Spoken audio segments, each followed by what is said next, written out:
There is a stretch of the western Scottish coast where the sea does not behave the way the sea should behave. The tides run the wrong way at certain hours. The wind carries voices that no living throat has produced for years. And there is an island there, a small one, a forgotten one, whose name is not written on most maps, because most maps have chosen, at some quiet point in the last century, to leave it off. Also, you can listen to all my stories on Spotify.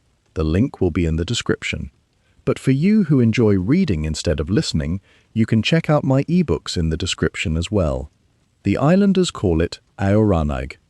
On the older charts it is written as Aoran, and older still as nothing at all. Fewer than 60 souls remain upon it.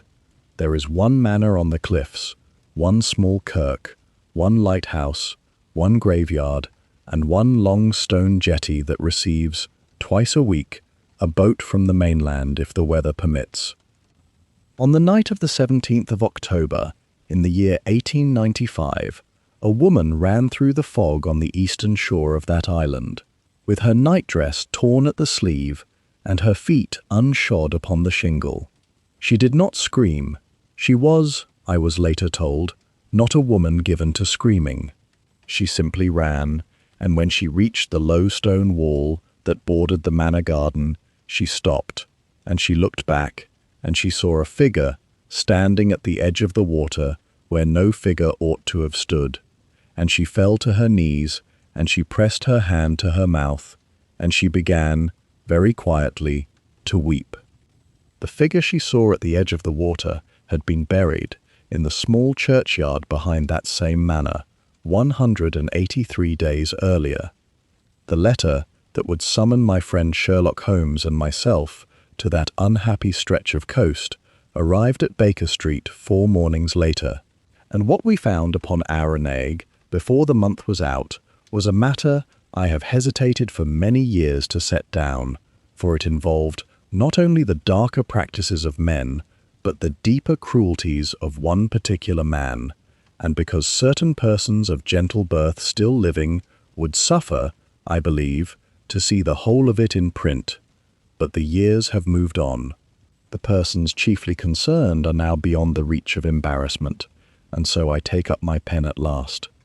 This is the account of the affair that Holmes, in his private notes, called the business of the returning dead, and which I, for reasons that will become plain, prefer to remember as the secret of the forgotten island. The October of '95 was a poor month for the mood of my friend. He had solved, in the second week, the small matter concerning the missing cellist of Highgate, and after that, his interest in the world had contracted to the 4 walls of our sitting room. He rose late. He ate almost nothing. He read the agony columns with a faintly contemptuous eye. He passed one entire afternoon, I recall, in silent contemplation of a small dish of hydrochloric acid, into which he was, at intervals of some 15 minutes, dropping fragments of what appeared to be pigeon bone. I had suggested, on the morning of the 21st, that a walk along the embankment might do him some good. He had looked at me with the air of a man who has been asked to reconsider his opinion of the Earth's rotation. "Watson," he said, "the embankment in October is a promenade of ghosts. I would rather stay here with my acid." I did not press it. In truth, I too had grown used to the fog. It had settled upon London that autumn in a manner not seen since I was a young man. It muted the wheels of the cabs. It smothered the cries of the newsboys, and it lent to Baker Street, in the hour after breakfast, the quality of a room that has been left too long unopened. It was into that quiet that Mrs. Hudson brought up the letter. She had a manner of announcing letters, our landlady, that betrayed her opinion of their contents. A tradesman's bill received a certain crispness, a note from Scotland Yard, a certain reluctance. This one she brought up with the tentative air of a woman handing over an object which, though sealed and addressed, seemed to her to give off some faintly disagreeable quality. "There is a gentleman's letter for you, Mr. Holmes," she said, "From Scotland, I believe." The lad who brought it did not stay for a reply. He looked, if I may say so, in a great hurry to be gone. Holmes took the letter without lifting his eyes from the dish. "Thank you, Mrs. Hudson," he said. "Please leave the door." He set aside the dropper. He examined the envelope for perhaps 30 seconds without opening it. Then, with the small, satisfied exhalation that always meant his attention had settled upon something, he slit the seal with a paper knife and read. "I watched him. I have watched him read a great many letters over the years, and I have grown accustomed to the small motions by which his interest is revealed, the slight raising of one dark brow, the tilting of the head, the compression of the lower lip. In this instance, halfway down the second page, he sat up in his chair, and I knew we would be leaving London before the day was out. "Watson," he said, without looking up, "tell me, when last did you have occasion to consult a tide table for the Hebrides?" "I confess," I told him, "that I have never in my life had such an occasion." "Then this morning," he said, "we shall both consult one, and you would be well advised to pack a heavier coat than you would ordinarily choose for the 21st of October. Where we are going, the sea has a temper." He passed me the letter. I read it beside the fire while he stood at the window with his back to me, one hand at the drape, his gaze fixed upon nothing that Baker Street could offer. It was written in a strong, well-formed hand, and the tone was that of a man of education who has been struggling for some considerable time to keep his composure while he set down the facts of his situation. It began with the writer's name and station. Ian Douglas Kilbride, of Kilbride House, upon the island of Aoranaig, in the Western Isles of Scotland. It went on to state that the writer was the heir apparent to a family estate now much reduced, that his father, Malcolm Kilbride, was in the final stages of a wasting illness and was not expected to live beyond Christmas, that his sister Fiona, 3 years his junior, was in a state of nervous prostration from which the family physician had failed to relieve her, and that the affairs of the household had been for 6 months now, and were at the time of writing, in a condition which the writer could describe only as insupportable. The particulars were these. In April of the same year, the man to whom Fiona Kilbride had been engaged, a young gentleman by the name of Alistair Ray, had drowned. His body had been recovered upon the western shore of the island 3 days after his disappearance, and had been buried, at the family's expense, in the small churchyard behind Kilbride House. Since that date, Fiona had passed from active grief to melancholy, and from melancholy into a condition of listless silence which had alarmed her brother and terrified the household. In August, however, she had begun to receive letters. The letters were addressed to her in what she insisted, and what a former nurse of the young man's had confirmed, was the hand of Alistair Ray. They contained expressions of affection. They begged her to believe him living. They asked her, in their most recent instances, to come to a particular cove on the southern shore of the island at a particular hour of the night, alone. The letters, Ian Kilbride wrote, he had at first suspected of being a cruelty perpetrated by some ill-disposed person upon the island. He had made inquiries. He had watched the post. He had traced no source. And in the meantime, he wrote, his sister was slipping towards something that was neither grief nor madness, but that partook of both.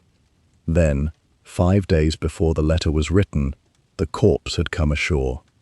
He set the fact down without embellishment, as one might set down a claim in a lawsuit. On the morning of the 17th of October, at low tide, upon the eastern shingle of the island beneath the Manor Cliffs, a body had been discovered by a fisherman named Ewan Brechin. The body was that of a man, aged perhaps 30. It was in a state of considerable decomposition, though preserved by the cold of the sea, and upon the third finger of its left hand was a signet ring, of a particular design, which Ian Kilbride himself, when summoned to the shore, had recognized without hesitation as belonging to Alistair Ray. Alistair Ray, whose body had been recovered 6 months earlier. Alistair Ray, who had been buried in a coffin under 3 feet of soil, 100 yards behind the manor kitchens. Alistair Ray, whom Ian Kilbride had helped, with his own hands, to lower into the grave in the presence of the minister, the doctor, and every remaining tenant of Aoranaig. I believe Ian Kilbride had written in his last paragraph that some person of great ingenuity and greater malice has designed this whole affair for a purpose I cannot yet divine. I believe further that my sister will not last another month upon this island in her present state. And I believe, Mr. Holmes, that if you do not come, we shall have another body upon our beach before the winter is out, and it will be hers. The letter was signed and dated. I looked up. Holmes had turned from the window. In the pallor of the fog, the sharp lines of his face were softened almost to gentleness, but the eyes were as I have most often seen them when a case has caught him, alert, cold, and pleased. "Well, Watson," he said, "what do you make of it?" "I hardly know where to begin," I said. "The corpse cannot be Ray. He is buried." "Ah," said Holmes, "buried he certainly was. But whether he is buried still is a question of some interest. And upon which finger of which hand did the signet ring appear?" "The third finger of the left hand." "Just so," said Holmes. "It is a small point. But it is often at the small points that the whole edifice of a lie becomes visible, if one knows how to look. Fetch a Bradshaw, Watson. We take the 4 o'clock from Euston." We took the 4 o'clock from Euston, as Holmes had directed, and I confess I looked forward to the journey with the small, warm anticipation that always attends the first hours of a new case. Holmes travelled with a single valise and his violin. He carried, in the deep pocket of his overcoat, a folded map of the Western Isles and a small volume of tide tables which he had procured at the last moment from a chandler in the Marylebone Road. He read the tide tables for the first 2 hours of the journey, with a concentration that would have suited a scholar preparing for holy orders. I attempted once to draw him into conversation. "The ring," I said. "You mentioned the ring. What is it that troubles you about the ring?" "Not now, Watson," he said, without lifting his eyes. "I am reading the tide." He read the tide the whole way to Carlisle. At Carlisle we changed for Glasgow, and at Glasgow we took an early train, in a grey and steaming dawn, to Oban. The country by then had begun to change about us. The gentle rolling land of the borders gave way to bleaker forms. Hills stood up in the mist like the shoulders of sleeping beasts. Peat cuttings scarred the moor. Small stone byres, huddled against the wind, appeared and vanished as the train hurried past. And upon the 3rd hour out of Glasgow, the sea appeared at last upon our left, dark and heaving, and I saw the first white gulls of that country wheeling above the carriages. We came into Oban in the late afternoon. The harbour was full of small boats, and the whole town smelled of fish and coal smoke, and the sky above the pier was a colour I had not seen since my time in the East, when the monsoon was coming, and the light before it turned the same peculiar bronze. Holmes stepped down from the train with an air of great satisfaction. He inhaled deeply. He looked about him. He said, "We shall not sleep in a bed tonight, Watson. Not if I can help it. We must be upon Aoranaig before this weather closes upon the coast." I did not argue. I had, in my valise, the heavier coat he had recommended. I had rather looked forward to a hot meal and an inn, but I have travelled long enough with Holmes to know when a hot meal is not upon the day's programme. He inquired at a tavern by the pier for a Ewan Brechin. The tavern-keeper knew the name. Brechin, he said, had brought his boat over from Aoranaig 2 days earlier for the mainland market, and had put up at Mrs. MacPhail's on the North Pier. He was, so far as anyone knew, returning to the island at dusk if the wind stayed reasonable. We walked to Mrs. MacPhail's. There we found a man of perhaps 50, weather-beaten, black-bearded and taciturn, sitting at a corner table with a plate of herring and a mug of black beer. He looked up as we entered. He looked at Holmes. He looked at me. He looked back at his herring. "Mr. Brechin," said Holmes. "My name is Sherlock Holmes. This is my friend Dr. Watson. We wish to hire your boat to Aoranaig, tonight if it may be managed." The man chewed his herring. He drank from his mug. He wiped his mouth with the back of his hand. He looked at us again, more carefully this time. He said, in a voice that had the low burr of the Isles in it, "You'll be the gentleman Mr. Ian Kilbride has sent for." "I am." "Aye." He nodded, slowly. "I'll take ye, but we go now. There'll be no crossing after 10 of the clock this night." We were upon the water within the hour. The boat was called the Aoranaig. She was, I judged, not more than 30 feet in length, but she was a stout vessel, and she took the swell of the outer bay with the deep, patient motion of a working craft. Brechin stood at the tiller. A boy of perhaps 14, whom I understood to be his nephew, worked the ropes. Holmes and I sat upon a low bench in the stern beneath a canvas that Brechin had rigged against the spray. For a long time we did not speak. The land fell away behind us into the fog. The islands to the west, which I had glimpsed dimly from the pier at Oban, were now nowhere to be seen. There was only the water, black and marbled, and the sound of the boat cutting through it, and the small yellow glow of the lantern at the prow. Then Holmes said, quietly, so that only I could hear him, "Brechin was the man who found the body." "He was," I said. "The letter said so."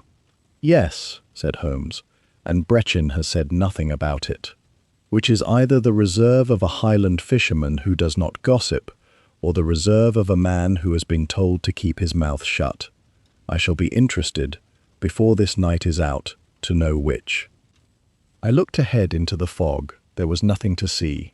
But once, some minutes later, I thought I heard, above the wash of the sea and the creak of the boat, a sound that was neither of them, a distant, low, mournful note that rose and fell and was gone. I turned to Holmes. "The lighthouse foghorn," he said, without looking up from his hands. "We are within 2 miles of the island." Then Brechin called out, over the wind, "Yon's Aoranaig, gentlemen. Ye'll see her light in a moment." We looked. For a long moment there was only fog.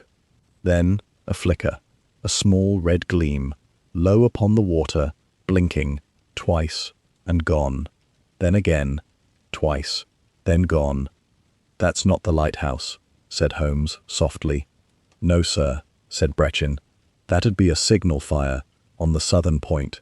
There's ones on the island as light such fires. For reasons of their own." He said no more. We came ashore at the stone jetty of Aoranaig at just before 8 in the evening. The lighthouse, high upon its rock at the northern end of the island, was by then burning at last, and its long white sweep lit the harbour every 12 seconds. Brechin's nephew tied us up. Brechin himself set our valises upon the jetty and did not offer us his hand. "Yon's Kilbride House," he said, pointing up the slope beyond the harbour. "Ye'll be expected. I'll not be coming up. I've the boat to see to." Holmes thanked him. He gave the man a sovereign. Brechin took it, looked at it, put it into his pocket, and turned back to his boat without a word. We began to climb the path. The path from the jetty rose in a series of shallow terraces up the flank of the island. To our left, the sea. To our right, a low stone wall, beyond which lay a strip of thin pasture. Ahead of us, at the top of the rise, the shape of a great house was slowly resolving out of the fog. It had been built, I judged from what I could see of it, in the middle of the last century, in the plain, heavy style of the northern gentry. 2 stories, high slate roof, a square tower at one corner. A single lamp burned above the door. The door opened before we reached it. A tall, thin man stood upon the threshold in his shirt-sleeves, without collar, his sandy hair uncombed, and a candle held in his hand. He was, I thought at once, older than his letter had suggested, not in years, but in wear. His eyes were sunken. His skin had that particular greyish cast which I have seen in men who have not slept well in several months. "Mr. Holmes," he said, and his voice broke a little upon the second word. "Mr. Holmes, thank God." "Mr. Kilbride," said Holmes, "this is Dr. Watson." I extended my hand. Ian Kilbride took it. His grip was firm, warm, and, I noticed, gloved. He wore, upon both hands, a pair of thin black gloves of soft leather, which fitted him closely at the wrist and vanished under the cuffs of his shirt. I remarked upon this only inwardly.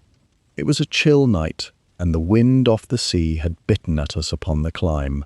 A man might wear gloves indoors for many reasons, and in a house so close to the water, warmth was reason enough.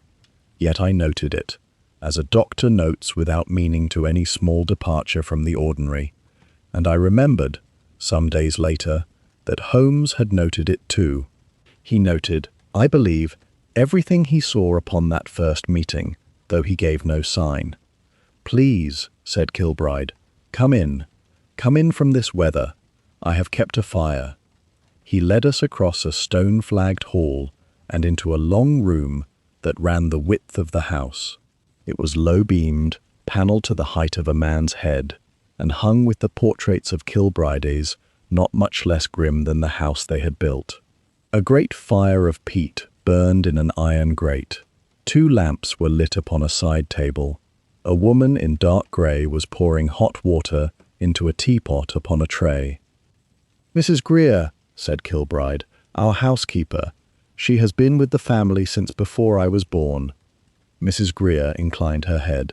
She said, in a voice as dry as old paper, "You'll be wanting your dinner, gentlemen. It's laid in the small parlour. Miss Fiona will not be joining us. She has had a difficult afternoon." "Thank you, Mrs. Greer," said Kilbride. She left us.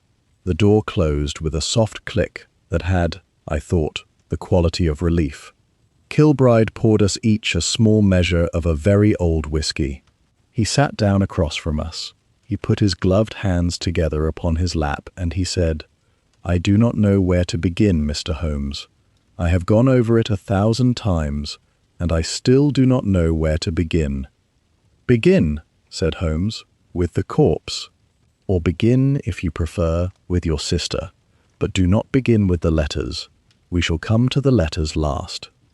Kilbride nodded, slowly. "Very well," he said. "The corpse, then." He told us the story again, as he had written it, but in greater detail. He told us of the morning of the 17th. He told us of Brechin's cry from the shore, and of his own descent to the beach in the grey dawn. He told us of the state of the body, and of the ring. He told us of his refusal, at first, to believe the evidence of his own eyes.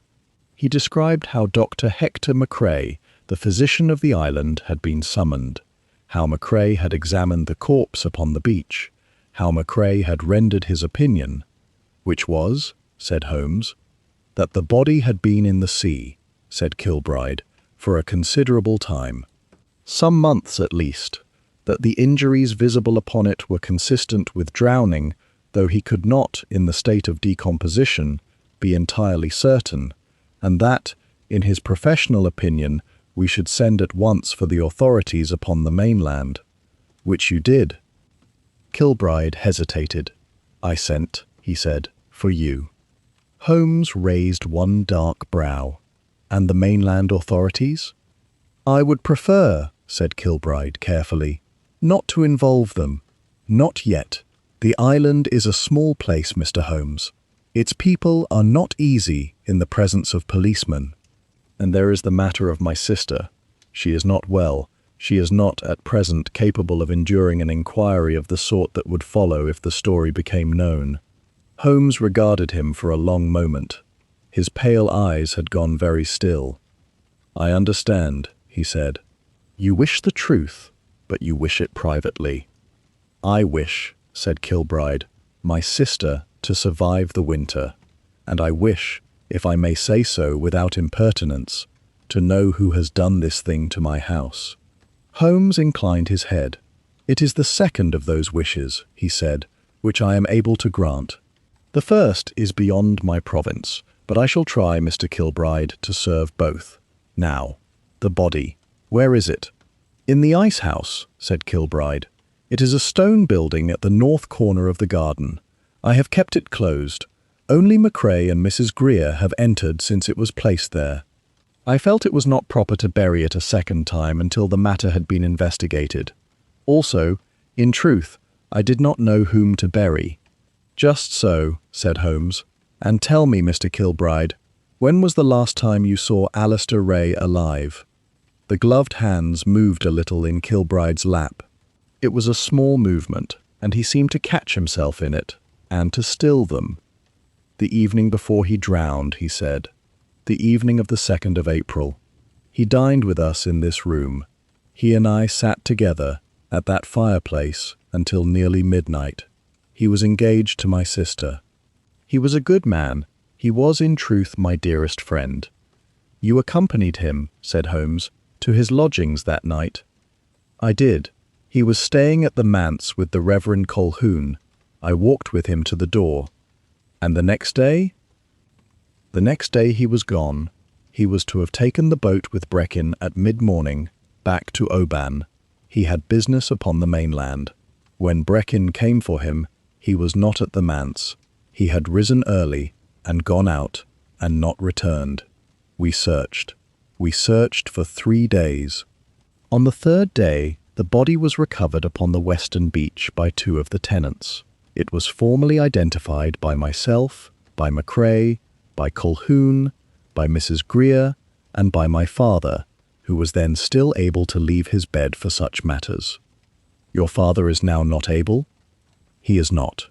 He is dying, Mr. Holmes. He will not last a fortnight. He does not know of any of these recent events. His mind is not clear. It is a small mercy." "I see," said Holmes quietly. "And your sister? She saw the body of the drowned man." Kilbride was silent for a moment. Then he said, "She did, against my advice. She insisted upon it. She would not accept the fact until she had seen him with her own eyes. I did not think it wise, but she is not a woman easily deflected from a course of action." "She has grown," said Holmes. "Less so since?" "She has grown," said Kilbride, "so listless that I fear her. She sits in her room. She receives no one. She eats when Mrs. Greer makes her eat. And now, since these letters have begun, she has ceased to sleep. She sits at her window, Mr. Holmes, and she watches the sea. Sometimes for entire nights. I have gone in at 2 in the morning, and she has been sitting there. I have gone in at 5 in the morning, and she has been sitting still." Holmes was silent for some seconds. Then he rose. "I shall see the body tonight," he said. "Now, if it may be arranged." Kilbride nodded and stood. He went to the door. "One more question," said Holmes, "before we go." He turned toward Kilbride, and his eyes rested upon him with that particular attention which those who have known Sherlock Holmes best will recognize.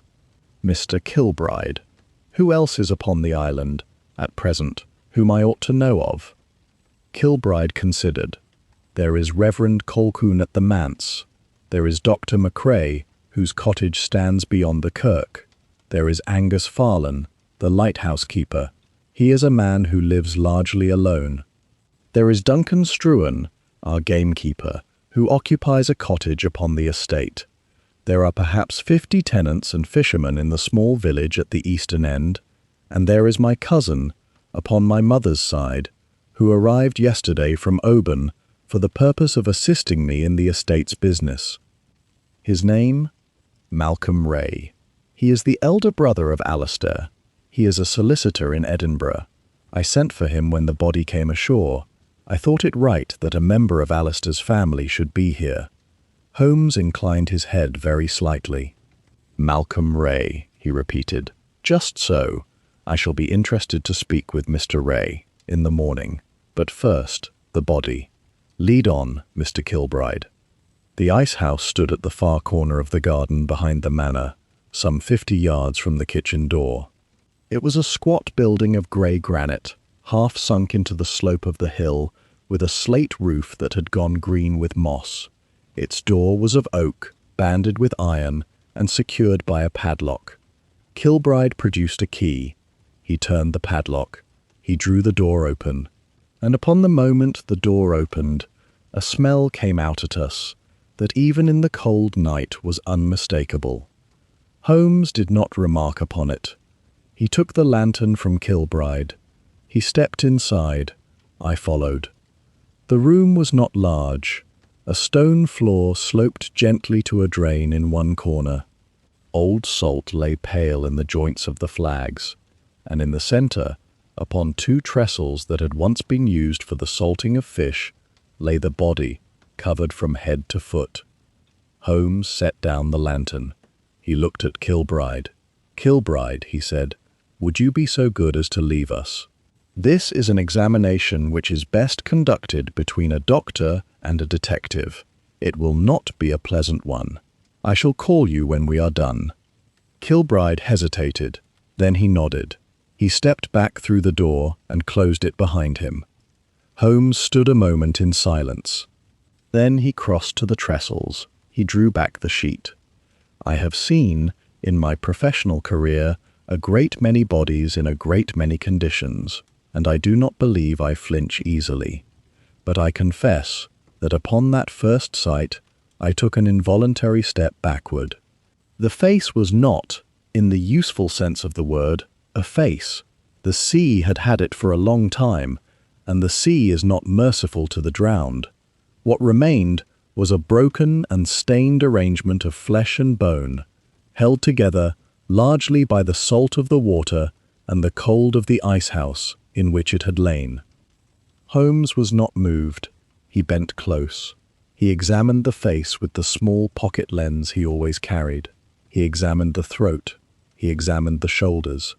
He drew back the sheet further and examined the arms, the hands, the trunk. He worked in silence for some minutes. Then he looked up. "Watson," he said, "come, tell me what you see." I came. I bent. I gave the corpse the sort of examination I would have given to any drowning victim delivered to the mortuary of Bart's in my student days. Adjusted for what the sea had taken, I noted certain particulars. I noted the state of the eyes. I noted the discoloration of the fingernails. I noted, upon the throat, a slight but visible line of darker tissue that might have been the shadow of a ligature or might have been merely a mark of decomposition. I noted the absence of any obvious wound upon the head or trunk, and I noted, upon the third finger of the left hand, a heavy signet ring of gold, bearing an incised device of 2 ravens and a tower. "The Kilbride arms," said Holmes quietly, at my shoulder. I straightened. "The arms are not those of Ray?" "They are not. The rays bear a stag's head. The device upon the ring is the crest of this house. Kilbride has told us it was worn by Alistair. It may have been. A gift from the family, perhaps, or something more particular. We shall inquire." He turned. He looked down at the body. "Now, Watson," he said, "tell me, how long has this man been dead?" I hesitated. "That is not easily said, Holmes. The sea and the cold have both worked upon him, and the decomposition has not proceeded uniformly. I should say, at a minimum, 3 months. At the outside, perhaps 8 or 9. I would not care to be more precise." 3 months at the minimum," said Holmes. 8 or 9 at the outside. Good. And Alistair Ray drowned, we are told, 6 months and 15 days ago. Yes. So he could be Ray. Or he could not be Ray. The interval is inconclusive. "It is." Holmes nodded. He looked again at the corpse. Then he did a thing that I have seen him do 100 times upon 100 cases. and that I have never entirely accustomed myself to. He knelt beside the trestle. He drew from his pocket a small oilskin envelope in which he carried a set of steel instruments of his own devising. He selected one. He worked, in silence, for some 7 or 8 minutes, at a particular point upon the corpse's left shoulder. At length, he sat back upon his heels. "Watson," he said, "bring the lantern closer." I brought it. He indicated with the tip of the probe a small area of the shoulder from which he had, with great care, drawn back a portion of the softened flesh. "Do you see it?" he said. I saw it. Just beneath the skin, embedded in the tissue, was a small dark object. It was, at first sight, a knot of something matted and dense. But as I looked more closely, and as Holmes turned it gently upon the point of his probe, I saw that it had the shape of a small crumpled leaden shot, perhaps the size of a large pea, compressed by impact. "A bullet," I said. "It is a bullet." "A pistol ball," said Holmes. "More precisely, small bore, and, I would say, of some age. This lead is not new. It has been in the body for some considerable time. It did not enter this man in the sea, Watson. It entered him upon dry land, and he was buried, or otherwise disposed of, with it inside him." He looked up at me. His eyes in the lantern light were, as I have said, pale, cold, and pleased. "This is not a drowning victim," he said. "This is a murder victim, and whoever put him into the sea did so knowing perfectly well that he had died from something other than the water. I need not describe the rest of that examination in the same detail. Holmes worked for another half an hour. He recovered a second ball from lower in the body, which he judged to have entered from the front. He examined the state of the mouth and found within it a small quantity of a coarse, dark substance which, on later analysis at Baker Street, he proved to be a compound of pitch and hemp, such as is used in the caulking of ships. He examined the hair and reserved a small portion of it in a paper twist for later. He examined the feet. He examined the teeth. He noted upon a molar a peculiarity of dentistry which he judged to be Scottish rather than English work. And at last he covered the corpse again with the woolen sheet, and he sat back, and he wiped his hands upon a cloth. "Well, Watson," he said, "what have we?" "We have a murdered man," I said. "We have more than that," said Holmes. "We have a murdered man who has been dressed, after death, in the ring of another. We have a body which the sea has held for perhaps 6 months, and which was killed with a small-bore pistol, and whose mouth contains material one is more likely to find upon the deck of a ship than in the wardrobe of an engaged gentleman. And we have a body which has arrived, upon a beach, in a place where its arrival cannot readily be explained." "Cannot readily be explained?" Holmes stood. He brushed the dust from the knees of his trousers. "Come, Watson," he said. "There is one further thing I must see before we sleep, and it lies upon the shore. Kilbride can give us a lantern and point us the way. He need not accompany us. This part I would prefer to do alone." We went out. Kilbride was standing at the wall of the garden in the dark. He came at Holmes's call. Holmes told him only that we would walk to the shore and that we would find our way back. Kilbride, if he thought this strange, did not say so. He gave us a second lantern, and he pointed to a path that ran down the seaward side of the garden through a small wooden gate. He said, "Ye'll come to the shore at the foot of it. Watch the stones. They are treacherous by night." We took the path.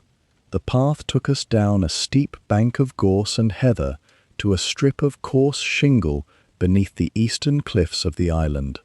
The tide was well out. The shingle ran perhaps 40 yards to the water.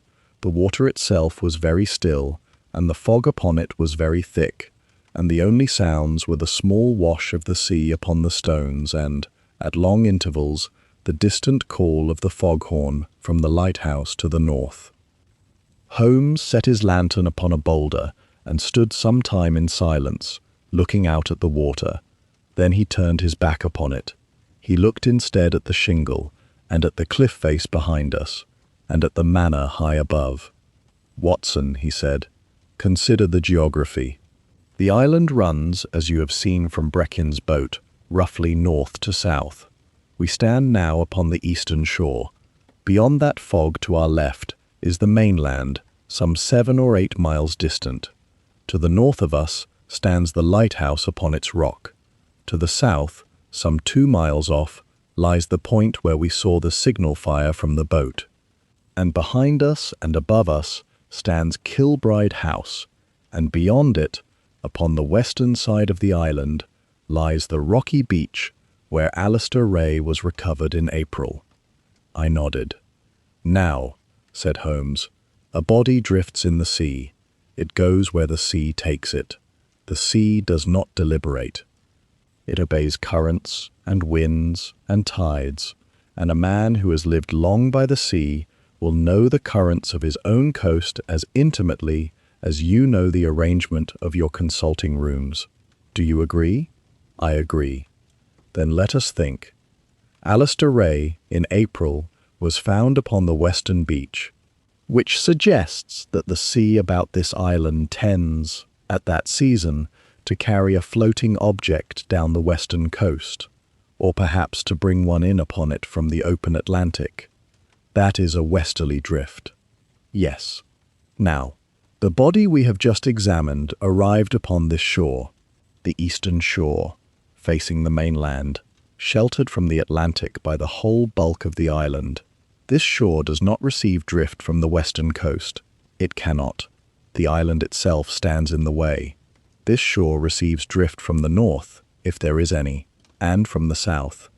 And in October, with the wind as it has been these last weeks, and with the tides as I have read them in Marylebone this morning, I would venture that this shore receives drift, chiefly from the south. From the direction, in short, of that signal fire." I stared at him. He nodded, slowly. "It is a small point, Watson, but it is a point.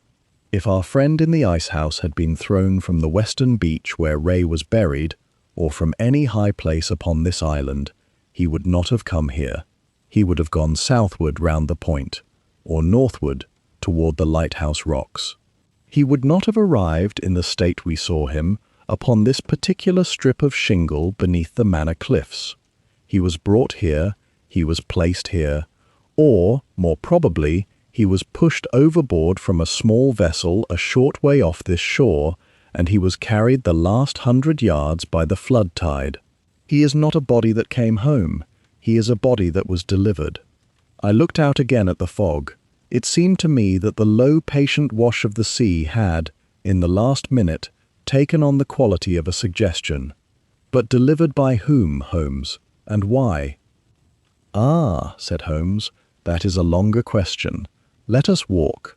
I wish to see the state of the shingle at the point where the body lay. Then we shall walk northward as far as the foot of the lighthouse rock. Then we shall return by the path we came." We walked. He led. I held the lantern above my head. The shingle was uneven. In places the stones were of the size of a man's fist and shifted underfoot with a small dry clatter. In places, low pools of seawater lay glassy between the stones, reflecting our lantern in dull, small ovals. Some 50 yards northward of where we had come down, Holmes stopped. "Here," he said.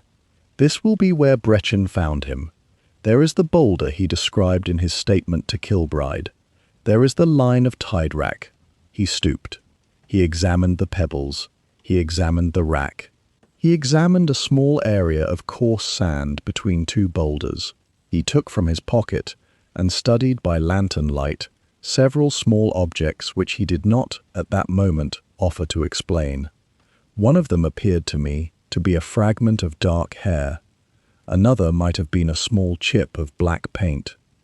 He then straightened, and he walked another 200 yards northward, and he stopped again. "Here," he said, "the beach becomes impassable.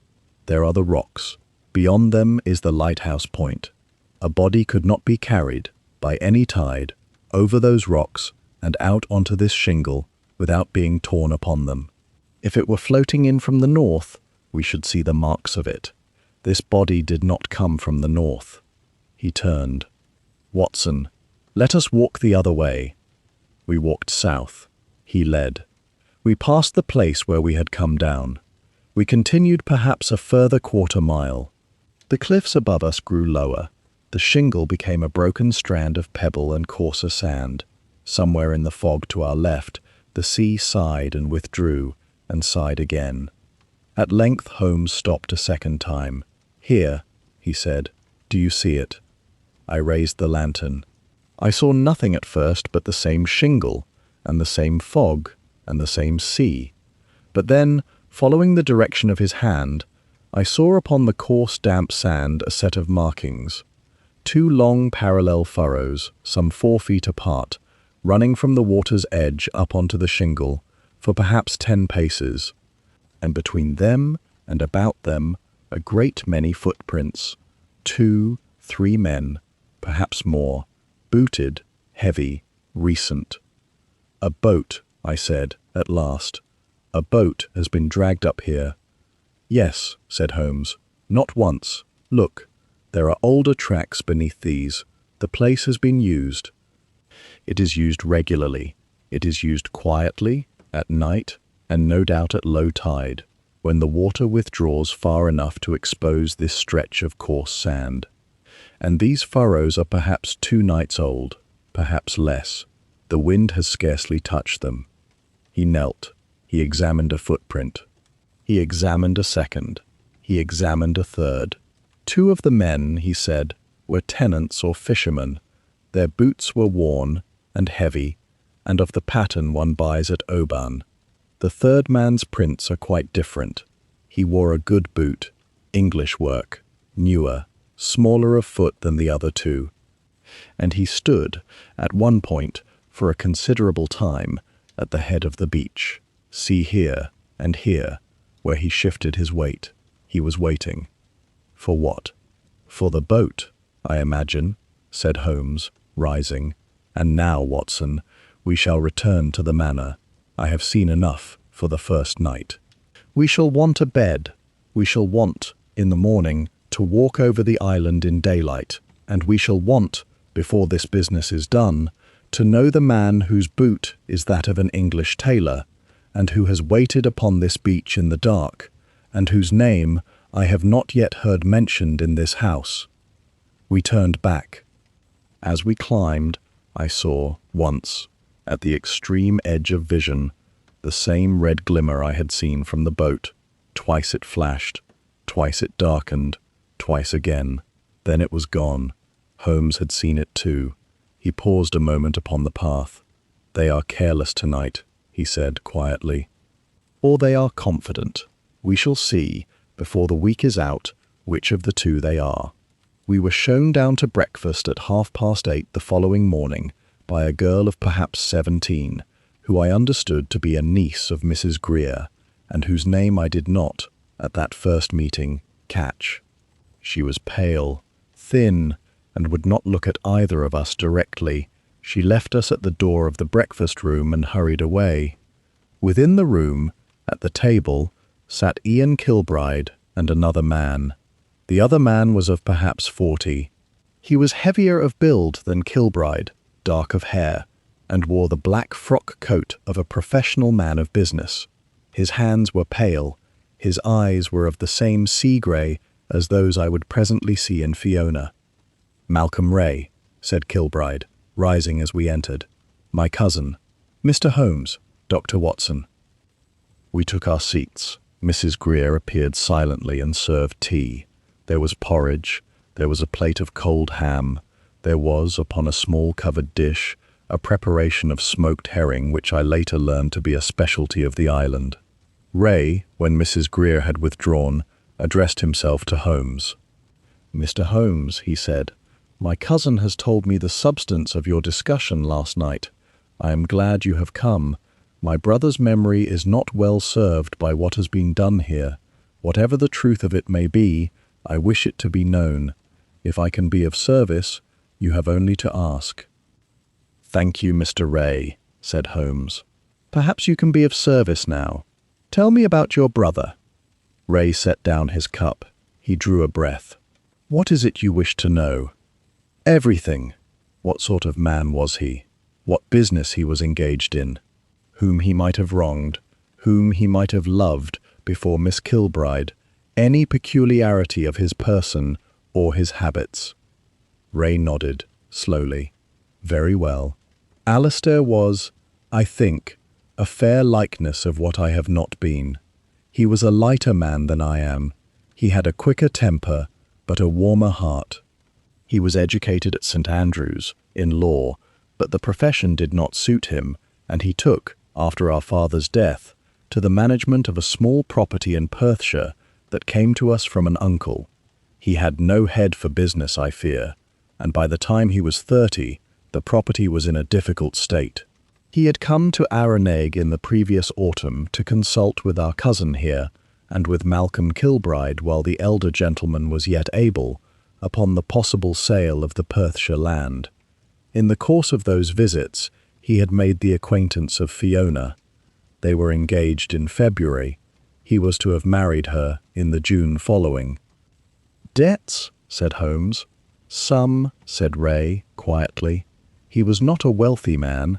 He owed, at the time of his death, perhaps £1,200. It is a sum, but it is not a sum that would drive a man of Alistair's stamp to violence upon himself, if that is your suggestion." "I make no suggestion," said Holmes. "Not yet. I collect facts. To whom did he owe the £1,200? Ray hesitated. "In part," he said, "to a bank in Perth. In part, to a moneylender in Edinburgh, whose name I would rather not repeat over the porridge. In part, to my cousin here." I looked at Ian Kilbride. His face was expressionless. He was buttering, with careful attention, a piece of dry toast. He wore, this morning, the same thin black gloves. "To me," said Kilbride evenly, "he owed £640. It was a loan, made in the January of this year, against the property in Perthshire. It was to have been repaid upon the sale of the land. The land has not yet been sold. The debt has, therefore, not yet been repaid. It is a matter that will now be settled with his estate." Holmes inclined his head. "And the moneylender in Edinburgh?" Ray's mouth tightened. "He is a man named Sturrock. He is a hard man. I have written to him upon my brother's death, and the debt is not being pursued at present. I believe he will accept in due course whatever sum the sale of the property provides." Holmes was silent a moment. Then he said, "One more thing, Mr. Ray, if I may. It is a small point. You mentioned peculiarities of your brother's person. Was there any?" Ray smiled, faintly, for the first time. "There was one," he said. "My brother was left-handed. He had been so from a child. It was, as my mother liked to say, the only thing about him that was contrary. And it was in fact more pronounced in the years before his death than it had been earlier. He had had a fall from a horse in '92 and had sustained an injury to the right shoulder from which he had never entirely recovered. Thereafter he was, for most practical purposes, incapable of using the right hand with any strength. He wrote with the left. He shot with the left. He signed his name with the left. He ate with the left. It was, if you like, his defining physical peculiarity in later years." Holmes nodded. He nodded, I thought, with rather more interest than the fact appeared to warrant. "Thank you," he said, "and I take it, from the letter your cousin has shown me, that the ring recovered upon the body 2 days ago was worn by your brother upon the third finger of his left hand." Ray glanced at Kilbride.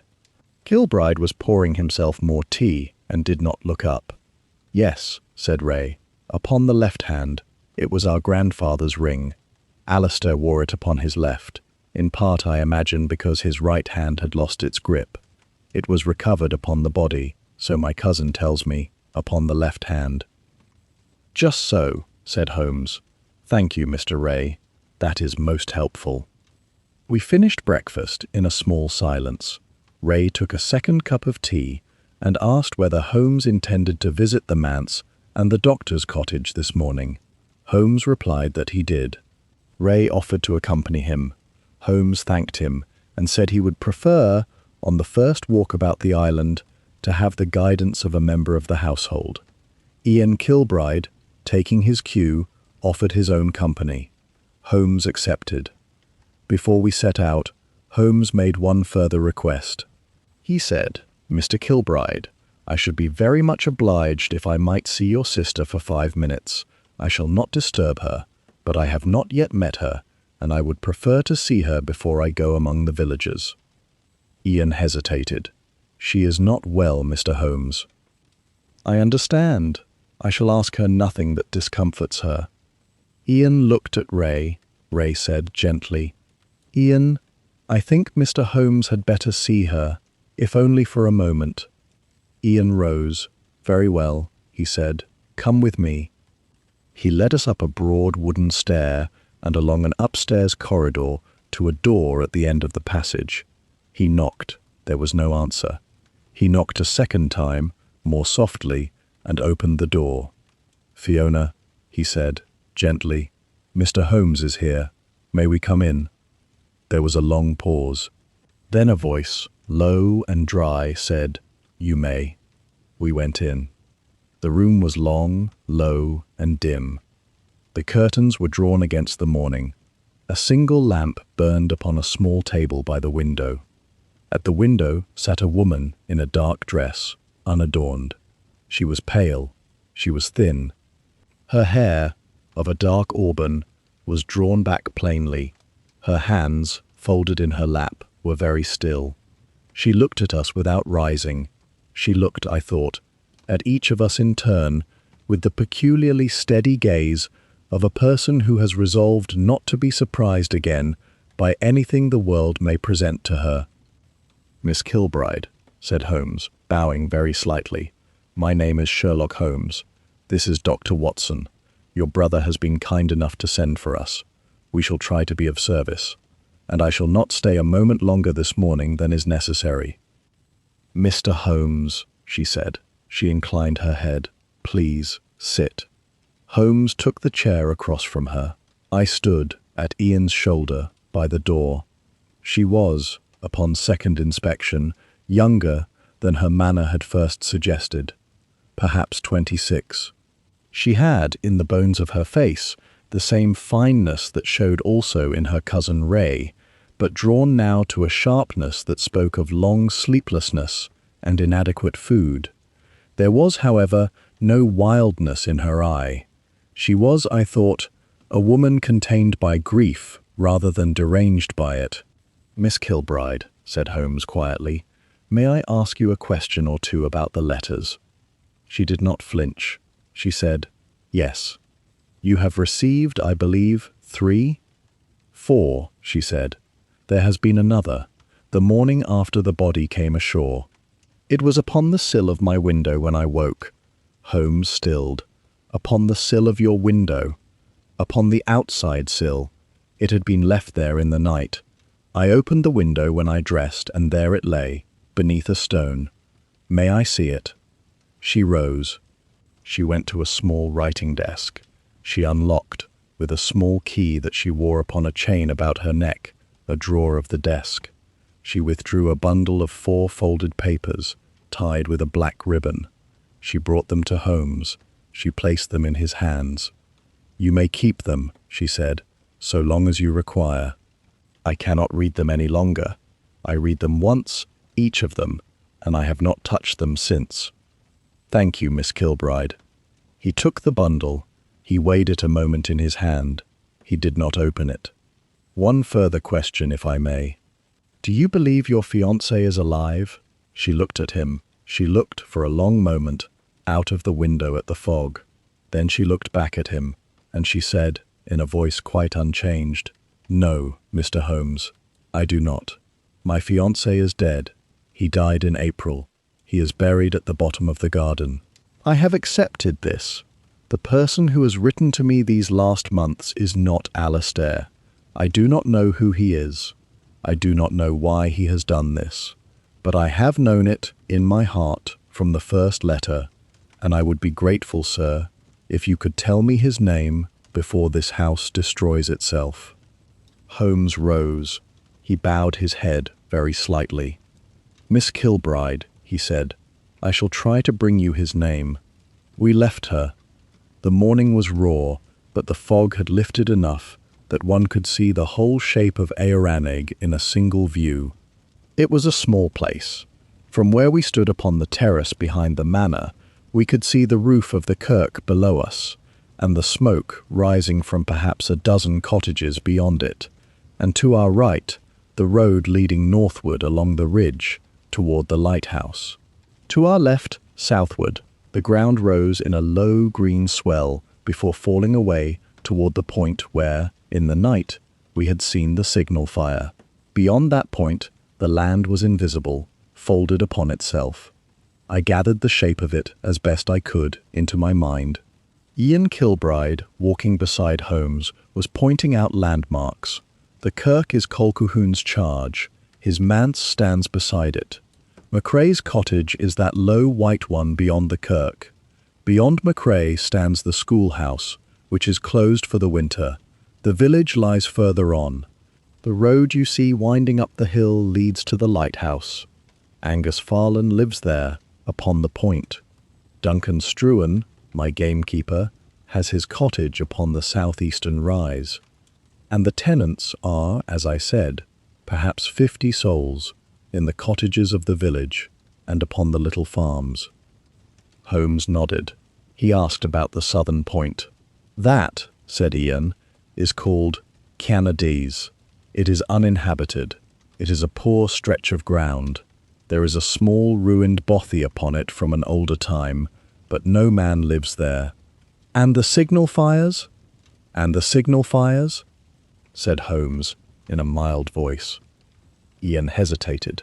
Then he said, with a small tightness that had not been in his tone a moment earlier, "There have been fires upon the point at intervals through the summer and autumn. I have not been able to determine who lights them. I have thought at times it was one or another of the tenants, poaching or moving goods that had best not be seen. I have not troubled myself deeply about it. The estate has been too consumed with other matters." "Just so," said Holmes. We descended the track toward the kirk.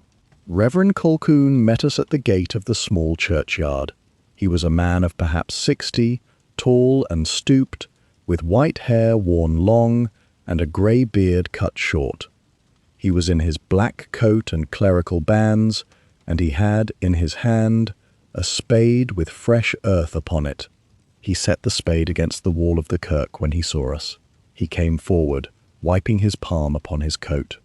"Mr. Holmes," he said, "I am glad indeed you have come." His voice was deep and slow, with the soft, precise diction of an educated man of the north. He offered his hand. Holmes took it. I took it. Ian Kilbride, I noticed, kept a small distance from the minister. There was, I thought, some coolness there. "You have been at work in the ground," said Holmes, glancing at the spade. "The verger is unwell," said Colquhoun. "A small matter of a grave. It is a task I do sometimes with my own hands. It reminds me, I like to think, of what I am here for." He led us up the path into the kirk. It was a plain building of grey stone, of no great age, with a low roof and small clear windows.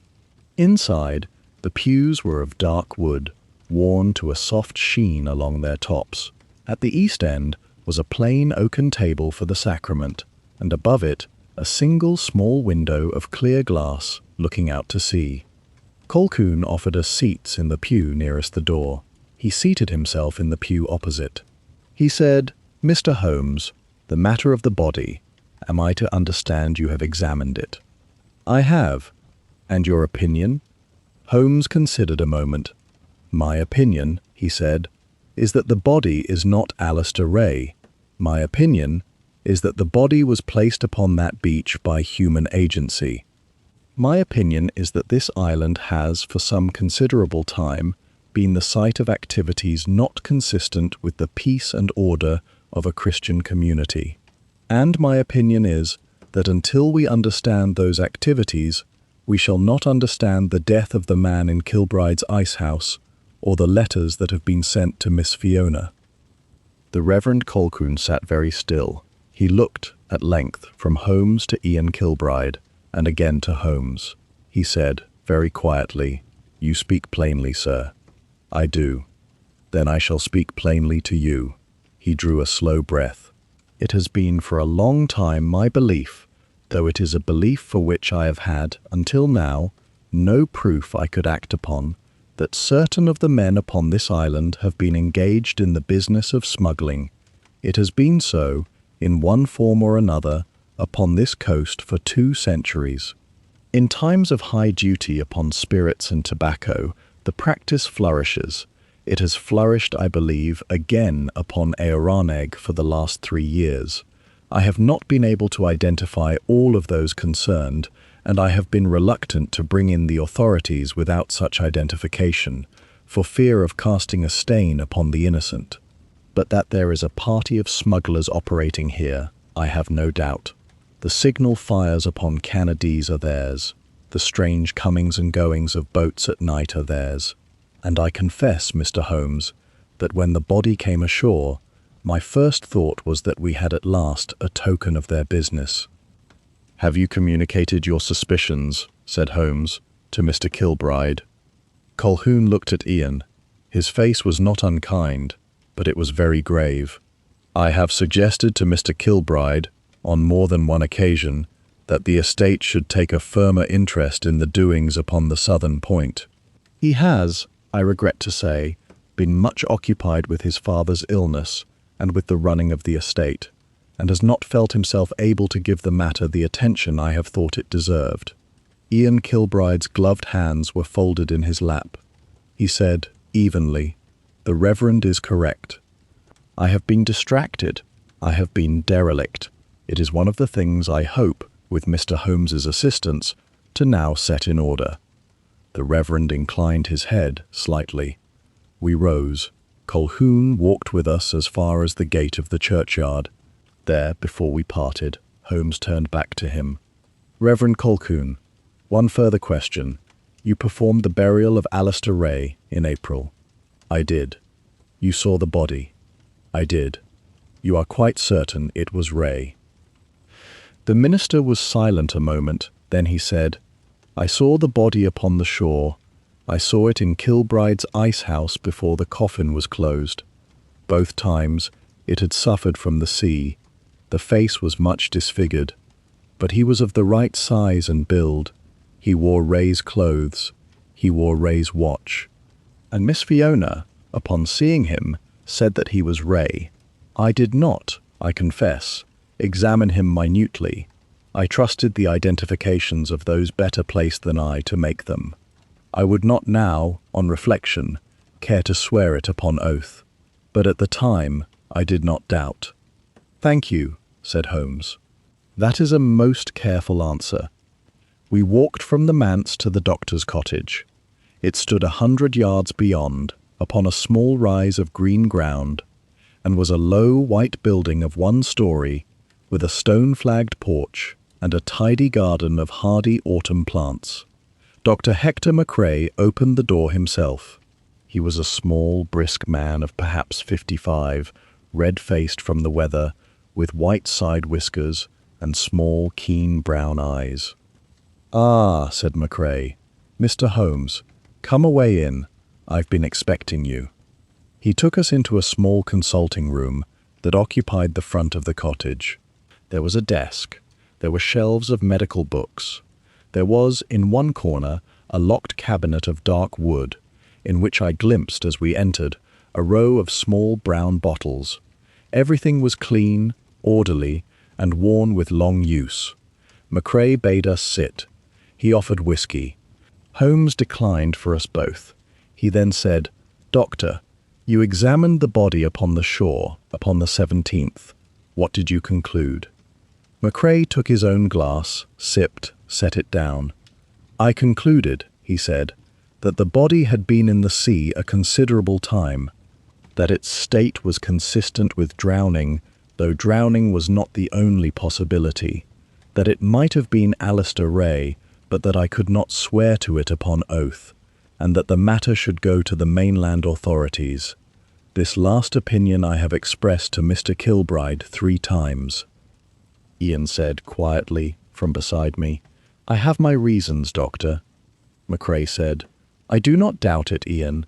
I do not question them here. I merely record what I said. Just so, said Holmes.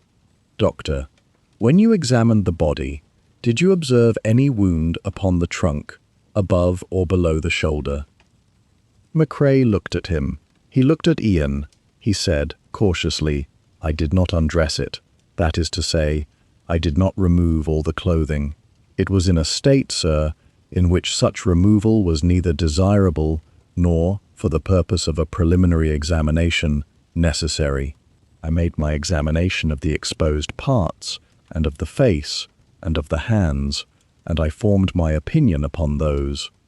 So you would not have seen, said Holmes, a small entry wound of a bullet, say between the ribs, or in the flesh of the shoulder beneath the shirt. McCrae had gone rather pale. Is there such a wound? There are, said Holmes.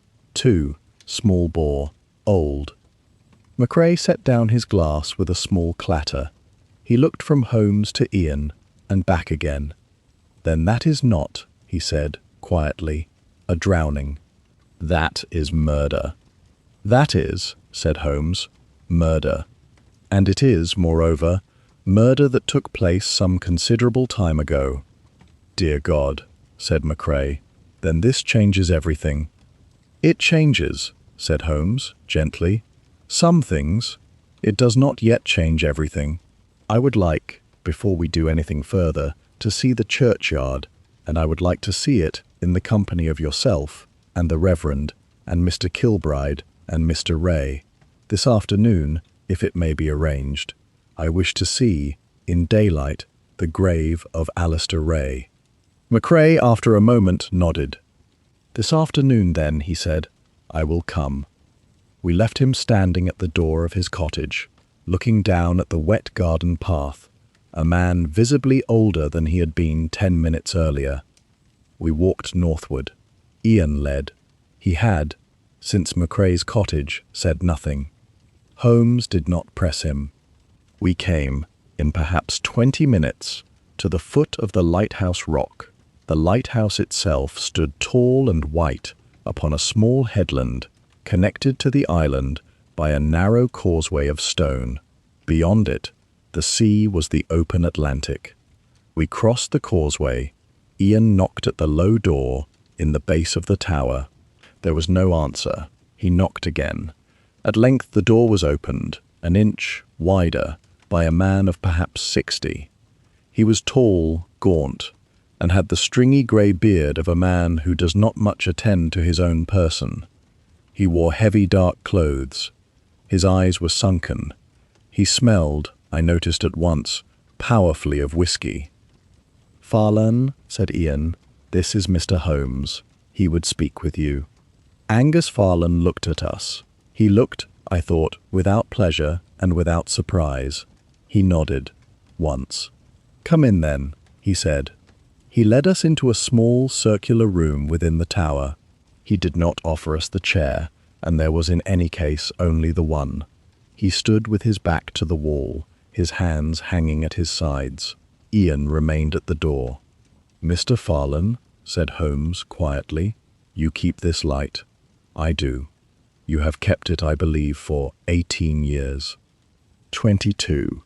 22, then. And you know, I imagine, this island and its coasts, as well as any man alive. Farlan did not answer. His sunken eyes were fixed upon Holmes. I shall not, said Holmes, put questions to you that you would find offensive. I shall put to you a single question. I ask you to answer it honestly. On the night of the 16th, or the early morning of the 17th, of this month, did you see, from this tower, A small vessel approached the eastern shore of the island beneath the manor cliffs. There was a long pause. Farland's eyes did not shift, but his throat moved. He swallowed. He said, at length, "I did not." Holmes was silent. Farland said, again more strongly, "I did not see any such thing, Mr. Holmes. I do not spend the hours of night looking out for boats. The light I tend goes seaward. It does not concern me what happens upon the shore of this island beneath the cliffs." "I see," said Holmes. "And on the nights before that? On the 15th? On the 14th? Farland's hands, hanging at his sides, tightened into fists, then relaxed. He said, "I saw nothing." "Very well," said Holmes. "Thank you, Mr. Farland. I shall not detain you. But I shall, I think, return to see you again before this business is at an end. And when I return, I trust I shall find you sober enough to remember whatever it is you have seen." Farland flinched. He said nothing. We left him in the tower. As we walked back, Ian said, quietly, "He was drunk. He is often drunk. I do not think he will help you." "He was afraid," said Holmes. "That is a different matter. A drunkard sometimes forgets what he has seen. A frightened man remembers it very clearly. Mr. Farland has seen something. When his fear breaks, he will tell us. Until then, we shall let him alone." We met that afternoon at the churchyard, as arranged. The light was low and grey, and the fog was coming in again off the sea. Reverend Colquhoun had brought 2 spades and a lantern. Dr. MacRae had brought his medical bag. Malcolm Ray, who had insisted upon being present, stood a little apart, his hands in the pockets of his coat, his face set. Ian Kilbride stood at the head of the grave with his back to us. He had not spoken during the walk down from the manor. The stone was of white granite. Upon its face were incised, in a plain Roman lettering, the name Alistair Campbell Ray, the year of his birth in 1863, the date of his drowning upon this coast on the 5th of April 1895, and beneath, the words, "Rest in peace." Holmes stood a moment before the stone, then he turned to Colquhoun. "Reverend," he said, "I know that what I am about to do would, under any other circumstance, be beyond forgiveness. I have no authority for it save the necessity of the case. If it is against your conscience to permit it, I shall not proceed." Colquhoun looked long at Holmes. Then he said, "Mr. Holmes, my conscience will trouble me either way. Between the two, I would rather it trouble me for having assisted at the discovery of truth than for having refused to. Proceed." Holmes inclined his head. He took up one of the spades. "Watson," he said, "if you would." I took the other. Ray stepped forward silently and took the second lantern from MacRae. We began. The earth was heavy with the autumn rains, and it came out of the grave in dark, wet clods. We worked for perhaps 40 minutes. The sky darkened around us. Colquhoun kept a small silence which was not quite prayer. MacRae watched with the professional patience of a man who has attended 100 graveside vigils. Ian stood with his gloved hands at his sides. At length my spade struck wood. Holmes stopped me with a lifted hand. He knelt at the edge of the grave. He worked with his hands to clear the last of the earth from the top of the coffin. He examined the coffin lid. He turned to me. "Watson," he said, quietly, "kindly bring a lantern down here." I lowered a lantern to him. He held it close over the coffin. Then he said, so that all could hear, "Reverend Colquhoun, Mr. Kilbride, Mr. Ray, Doctor, I have to draw your attention to something before we proceed further. The coffin lid, you will observe, has been recently disturbed." We all crowded to the edge. He was correct. The nails at the corners of the lid were bright at their heads, though the wood about them was weathered dark by the damp.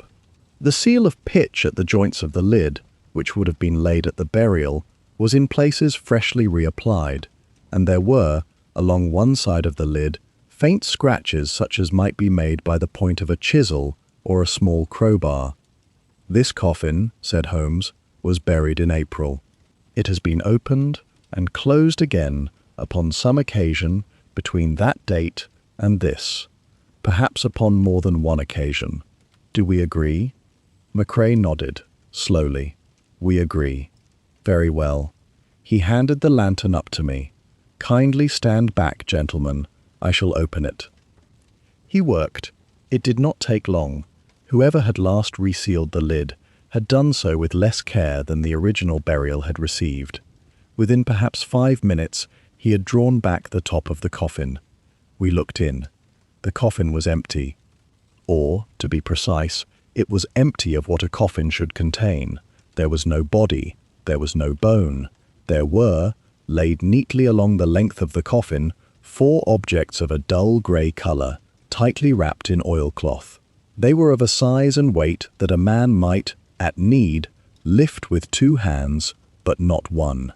And upon the wood of the coffin bottom, beneath and around them, was a fine dark powder, and a faint smell that was not the smell of death, but the smell of coarse gun oil.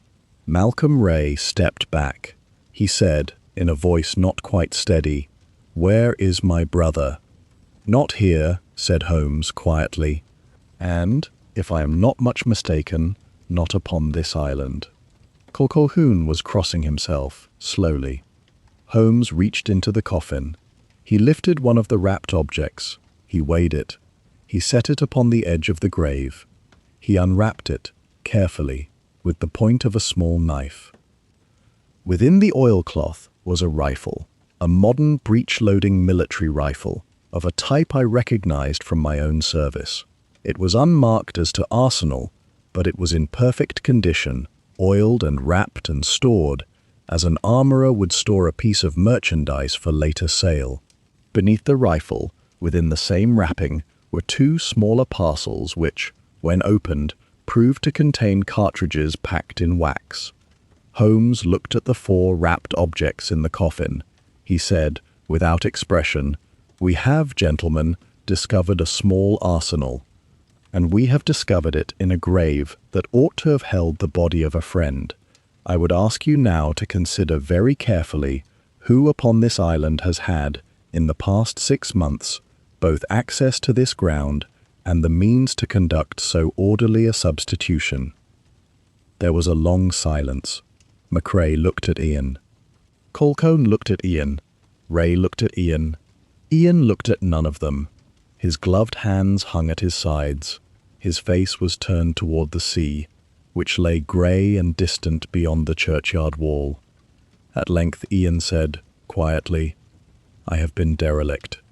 He did not at that moment say more. Holmes rose. He wiped his hands upon his coat.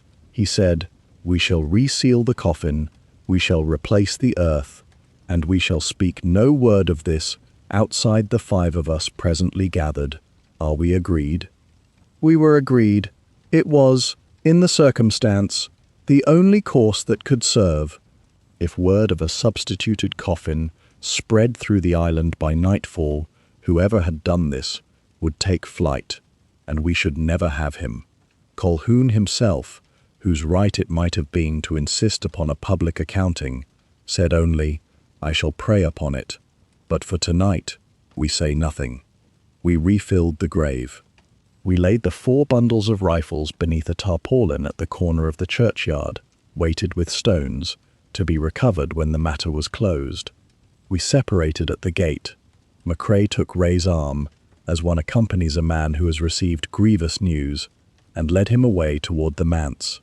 Colquhoun locked the gate of the yard behind us. Ian, Holmes, and I walked in silence back up the hill toward Kilbride House. Halfway up the path, Ian stopped. He turned to Holmes. "Mr. Holmes," he said, "I owe you an explanation." Holmes waited. Ian drew a long breath. "I have known, for perhaps 3 years, that a party of men upon this island were engaged in smuggling. I did not know the extent of it. I did not know the nature of what they moved. I suspected spirits. I suspected tobacco. I did not suspect arms. I ought to have acted. I did not. My father was ill. The estate was in difficulty. I told myself, if I am honest, that so long as the practice did not touch the family directly, I might overlook it. I have, in that respect, been derelict, and I shall answer for it. But upon my life and upon my sister's, I did not know that these people had used this ground. I did not know it.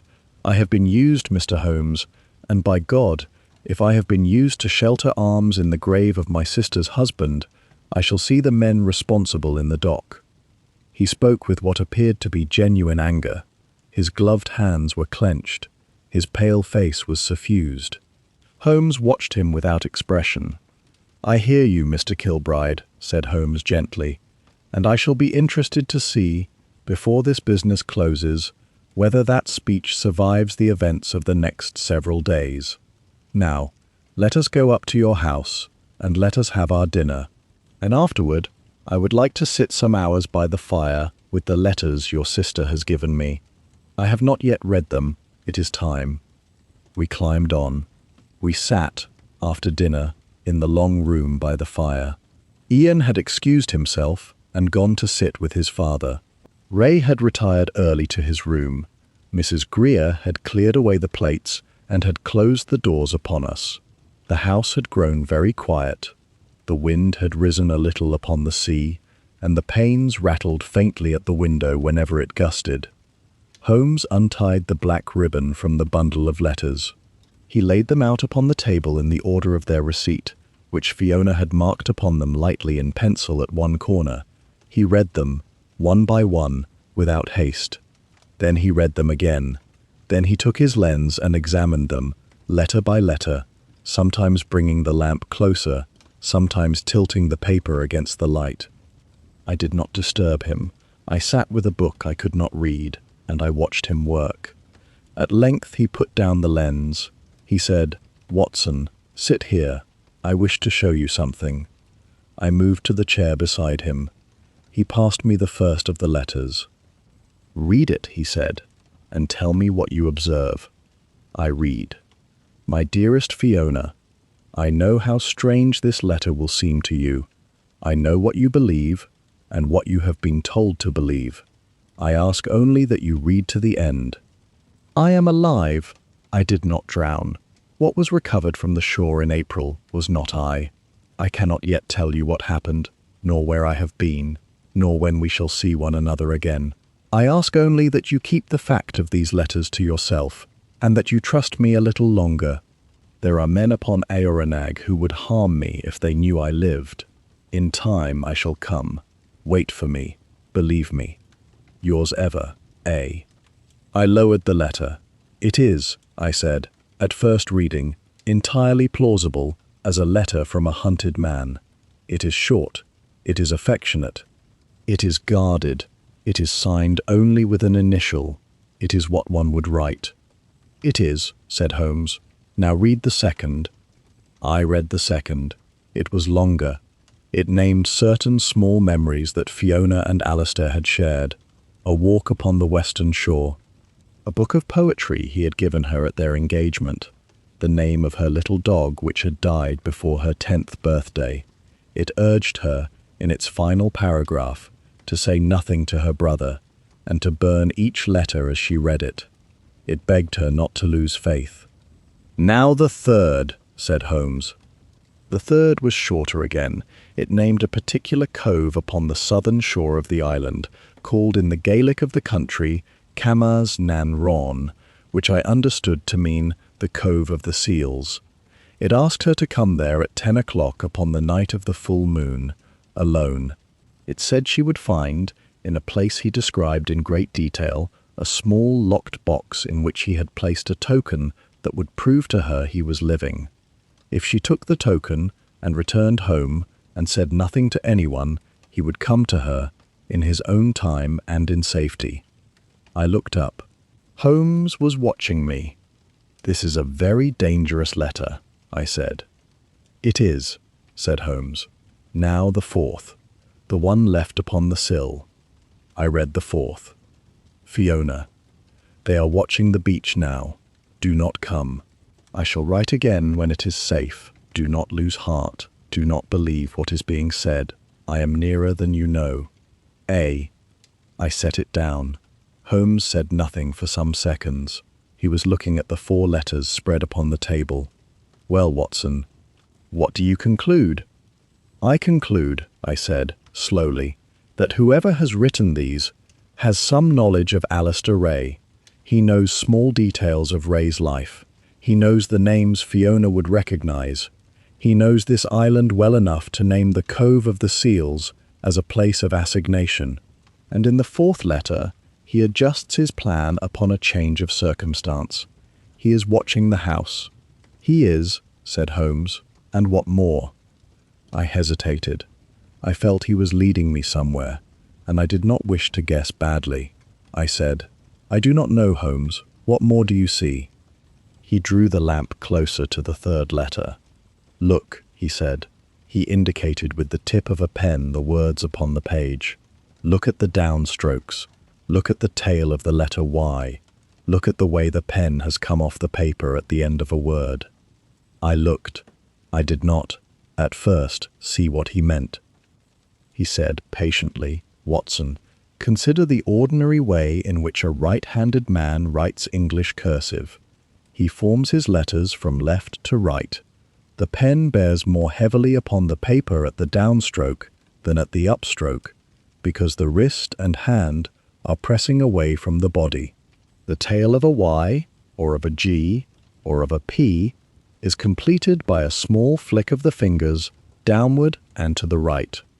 Now consider a left-handed writer. His hand is pushing across the paper rather than pulling. The pressure at the downstroke is subtly different.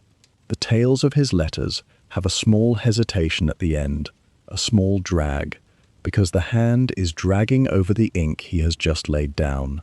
He often turns the paper somewhat, and his letters tilt back rather than forward. He indicated the paper. Look, he said. This letter tilts forward. It tilts markedly forward. The pressure is distributed exactly as a right-handed pen distributes it. The tails of the letters are formed cleanly by a small flick to the right. The writer of this letter, Watson, is a right-handed man, not by pretense, not by attempt, by nature. He has written naturally and in his own hand, without any effort to disguise the direction. He looked up at me, and Alistair Ray, as his brother told us this morning, has not had the effective use of his right hand since '92. Alistair Ray writes with his left. He signs with his left. He shoots with his left. He has done so for 3 years. I stared at the paper. I said, Then Alistair Ray did not write these letters. Alistair Ray did not write these letters, said Holmes. He gathered the 4 letters, folded them, retied them with the black ribbon. Which raises, he said quietly, 2 questions. Who wrote them, and why? And to the first of those questions, Watson, we have already, I believe, the makings of an answer. Consider. Who upon this island might have the incentive to draw Miss Fiona from her house at night, alone, to a cove upon the southern point? I thought, the smugglers, I said, to silence her, perhaps, if she had come to know of them. That is one possibility. It is not, I think, the correct one. Consider further. The smugglers use that shore. They do not want a lady of the house wandering about it. Nor would they wish to draw the attention that her disappearance would bring. If they wanted her silenced, they would prefer her silenced quietly in her bed by an unfortunate illness. They would not wish her dragged out to their own place of work. Then who? Holmes was silent a moment. Then he said, Consider it in another way, Watson. Whoever wrote these letters knew that Alistair Ray had died in April, knew it well enough to date his disappearance to that time, knew small particulars of his engagement to Fiona and of his private history, knew this island well enough to name a cove in the Gaelic tongue, and is right-handed, and is willing to draw a young woman to a lonely place at night, and is either unaware, or has forgotten, or is careless of the fact that Alistair Ray could not have written any of it. He looked at me. Watson, it is a very short list. Yes, I said. I see that it is. The gloves, said Holmes. I looked up. I know, I said. Holmes leaned back in his chair. He gazed for some seconds into the fire. I do not yet, he said, understand the whole of it. I do not yet know why our client, who has invited me here at his own initiative, has done so. I do not yet know whether he means to use us as unwitting witnesses to his own innocence, or whether he means to use us as pieces upon a board, more elaborate than we have yet perceived. But I know, Watson, that the writer of these letters, and the man who has caused the coffin of Alistair Ray to serve as a rifle cupboard, and the man who wears black gloves at his own dinner table in his own house, are one and the same. And that man is the client whose letter brought us to Aoranaig. I sat back in my chair. The wind gusted at the window. Somewhere upstairs, a door closed softly. Then we are, I said quietly, in his house. We are. And Miss Fiona is in it too. Yes. We must warn her. Not tonight. Tonight we watch. Tomorrow, if I can arrange it, I shall speak to her alone. Tonight, Watson, we do not appear to know what we know. That is important. Anything else, and we lose him. And I do not intend, having come so far, to lose him. He set the letters back into his pocket. Now, he said, it grows late. Let us go up to bed. And, Watson. Yes? Sleep, if you can, with your revolver at the bedside. I confess I did not sleep at all that night. I lay upon the bed with the revolver at my hand. I listened to the house. I listened to the wind.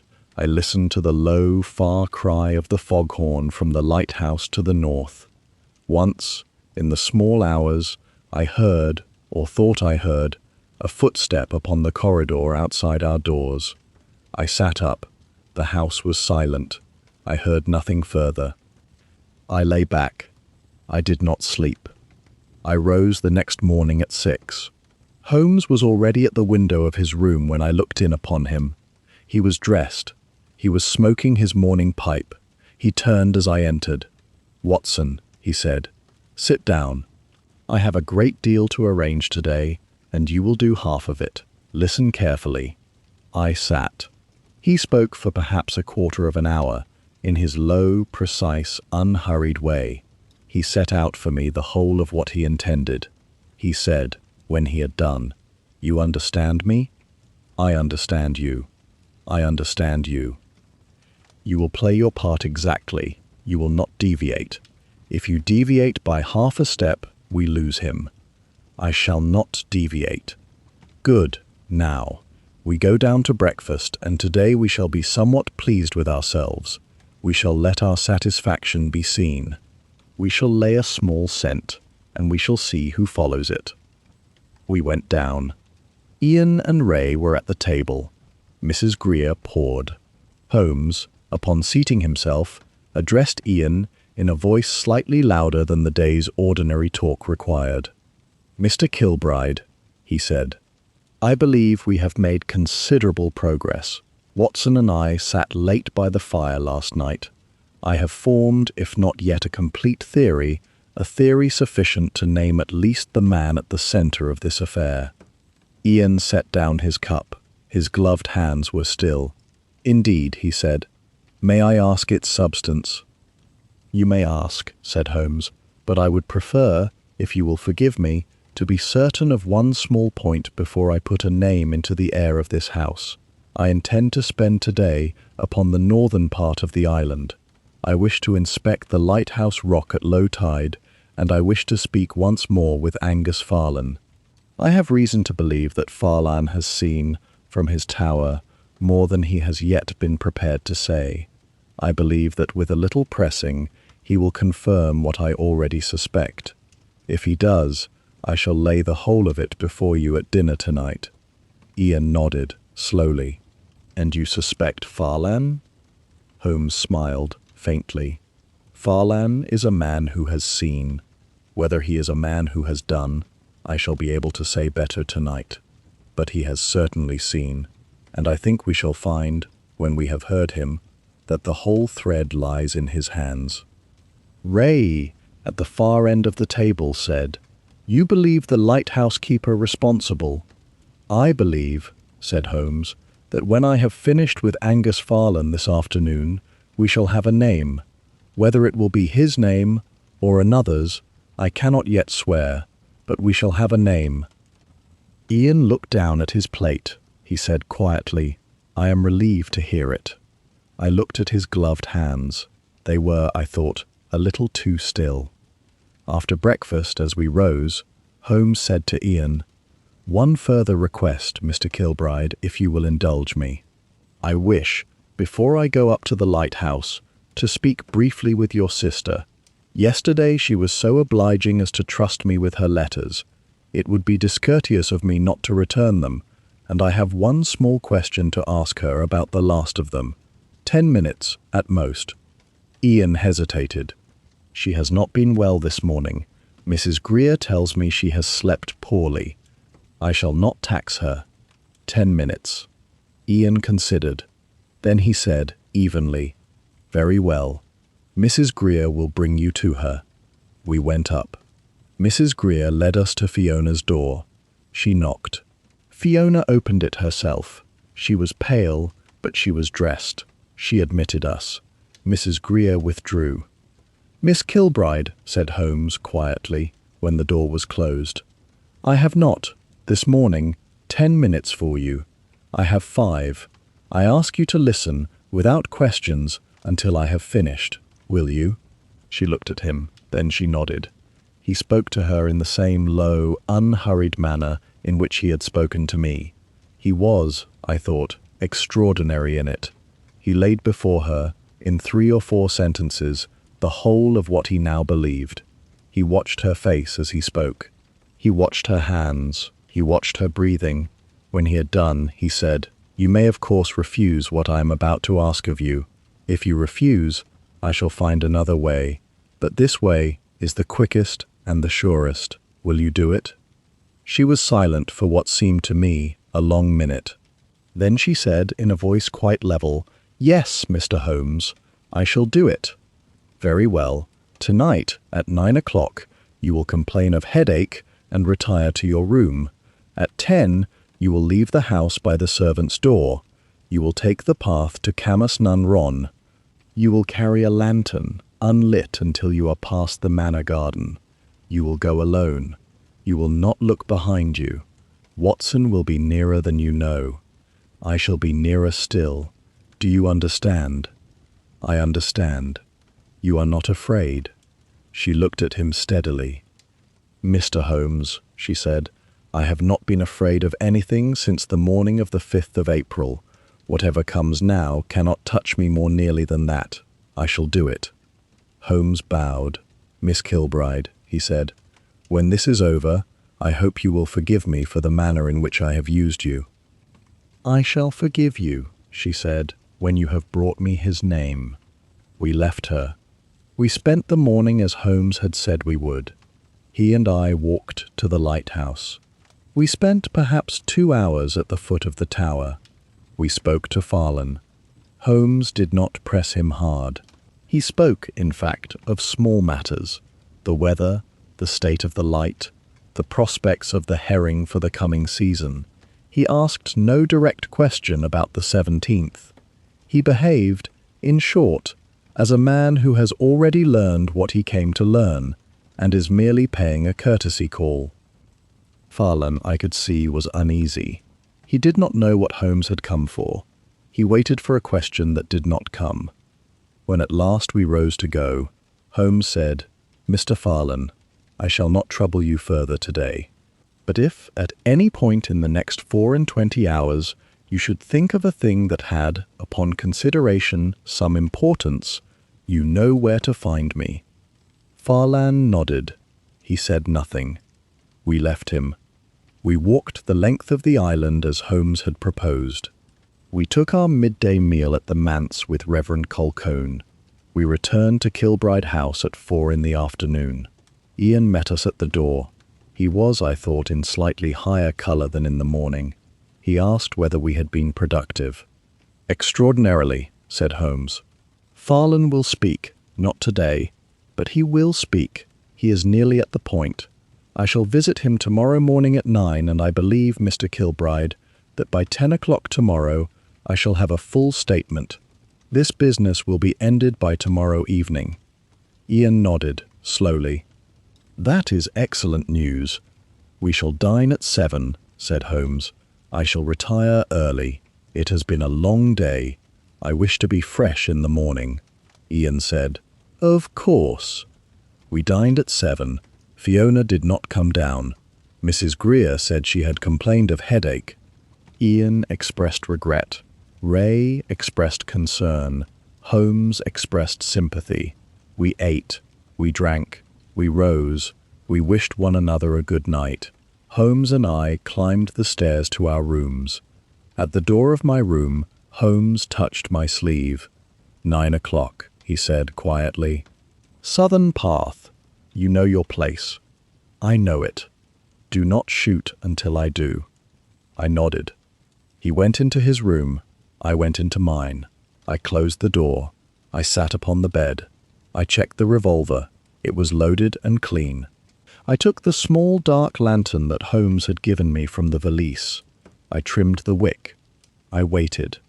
I left the house at 9:15 by a small side door that Holmes had shown me that afternoon. I moved down the ridge along the southern path. I kept low. I did not light the lantern. The fog was thick enough that I could see no more than 10 yards before me, and I trusted, therefore, that I would not be seen from further. I took up my position, as Holmes had directed, at a place perhaps 200 yards short of the cove itself, behind a low outcrop of dark rock that stood beside the path. From here I could see, when I raised my head, the narrow stretch of path that led down into the mouth of the cove. I could not see the water of the cove itself, but I could see anything and anyone who would pass down that path to reach it. I waited. I was cold. The stone at my back was wet. My hand upon the revolver grew numb, and I had to change it from time to time. At 10 minutes to 10, a figure passed me upon the path. It moved quietly. It carried a small, unlit lantern. It wore, so far as I could tell in the fog, a dark cloak. Its head was covered by a hood. I could not see its face, but I knew, by the height of it and the walk, that it was Fiona Kilbride. She passed. She descended the path. She was gone. I waited. At 2 minutes past 10, a second figure passed me upon the path. This one moved more quickly. It moved with the low, controlled tread of a man who has hunted upon rough ground before and has learned to place his feet. It carried nothing that I could see. It wore a long, dark coat. Its hat was pulled low. I did not at first know it. I raised my head a fraction to see more clearly, and in the pale sweep of some distant light, perhaps the lighthouse reflected upon a wisp of fog, I saw upon its hand, the hand that swung at its side, the shape of a thin black glove. Ian Kilbride passed me upon the path. I let him pass. I did not move. Holmes had said, "Do not shoot until I do." I did not shoot. I counted, in my head, to 20. I rose to my feet. I moved after him. The path fell down between 2 shoulders of dark rock and opened, at its foot, upon a small pebble beach that ran perhaps 30 yards to the water. The cove was shaped, as Holmes had described it earlier in the day from the map, like a broad half-moon, sheltered from the open sea by 2 low headlands. In the centre of it, upon the shingle, a single lantern had now been lit, and by its light I could see the small dark shape of Fiona, seated upon a large flat stone at the water's edge, her hood back, her face turned to the sea. I could not, at first, see Ian. Then I saw him. He was walking down the shingle toward her. He was perhaps 20 paces from her when I came into the shelter of the last outcrop. I stopped. She heard him. She turned. She rose to her feet. "Ian," she said, evenly. He stopped. I do not, I confess, remember the whole of what was said in the next several minutes. I remember its substance, and I remember its manner, and I remember certain particular sentences. I shall set them down as I recall them. Ian, at first, tried to say that he had come out of concern, that he had guessed she meant to come here, that he had followed her to keep her safe. Fiona let him say it. Then she said, in a voice that carried very well upon the still air of that windless cove, "Ian, you wrote the letters." There was a silence. He said, at length, in a changed voice, "You cannot know that. I do know it. Mr. Holmes has told me. And I have known it, in some quiet way at the back of my mind, for a long time. You wrote them, Ian. You wrote them because you wanted me to be believed mad. You wrote them because if I ever suspected you of anything, no one would credit me. You wrote them because you knew that a woman who receives letters from her dead lover and answers them is not a woman anyone believes about anything." He said, "Fiona, you killed Alistair." He was silent a long time. Then he said, very quietly, he would not sign. Sign what? The mortgage upon the Perthshire land. He would not sign the mortgage. She said, in a voice that had gone very still, "Say it, Ian." He said, "I needed the money. I have needed the money for 2 years. This estate has been finished for 2 years. Father does not know it. No one knows it. But it is finished. I needed the Perthshire money, and I needed the smuggling money. Both. Alistair found me out. He was going to tell you. He was going to tell Father. He was going to break the engagement. I could not permit any of those things, and he would not sign. Where is he?" Ian did not answer. "Where is he, Ian?" "He is where he has been since the 2nd of April, said Ian, at last. "He is in the sea. He is in it 2 miles south of Canadace, weighted, in 12 fathoms of water. He is not coming back. He is never coming back. And I am sorry, Fiona, more than I have words to tell you. But he would not sign." She stood a long moment. Then she said, quietly, "The body upon the beach, the body in the ice house. Who was that?" "That was," said Ian, in a voice that had grown almost weary, "a man named Kerr. He was one of the smugglers. He was the man I had contracted with for the arms shipment. He came to know too much of my private affairs, and he became difficult. He asked, 3 weeks ago, for a sum of money to which he was not entitled. When I would not pay it, he suggested he might have to speak to someone, so I shot him. In the boat, off the southern point, upon the night of the 15th, I put the ring on his finger. I dressed him in a coat that had been Alistair's. I meant the tide to carry him out beyond the point and down the coast, and, if he came ashore anywhere, to come ashore 20 miles south upon the mainland as an unknown drowned man. He did not. The current turned. He came in with the flood beneath our own cliffs. That was ill luck." Fiona was silent. Then she said, "And you called Mr. Holmes?" "I called Mr. Holmes because a body had come ashore, and I could not conceal that it had. And because if Mr. Holmes, of all men in England, were to investigate the matter, and were to conclude that our misfortune came from the doings of the men on the southern point, and were to have Farlan or Struan or another taken up for it, then no man alive would question the finding. It was the shortest way, Fiona. It was the surest. I did not know he would open the coffin. You brought him here to lay it all upon another man. I did. And me? Tonight?" He did not answer. "Say it, Ian. Say what you meant to do to me tonight."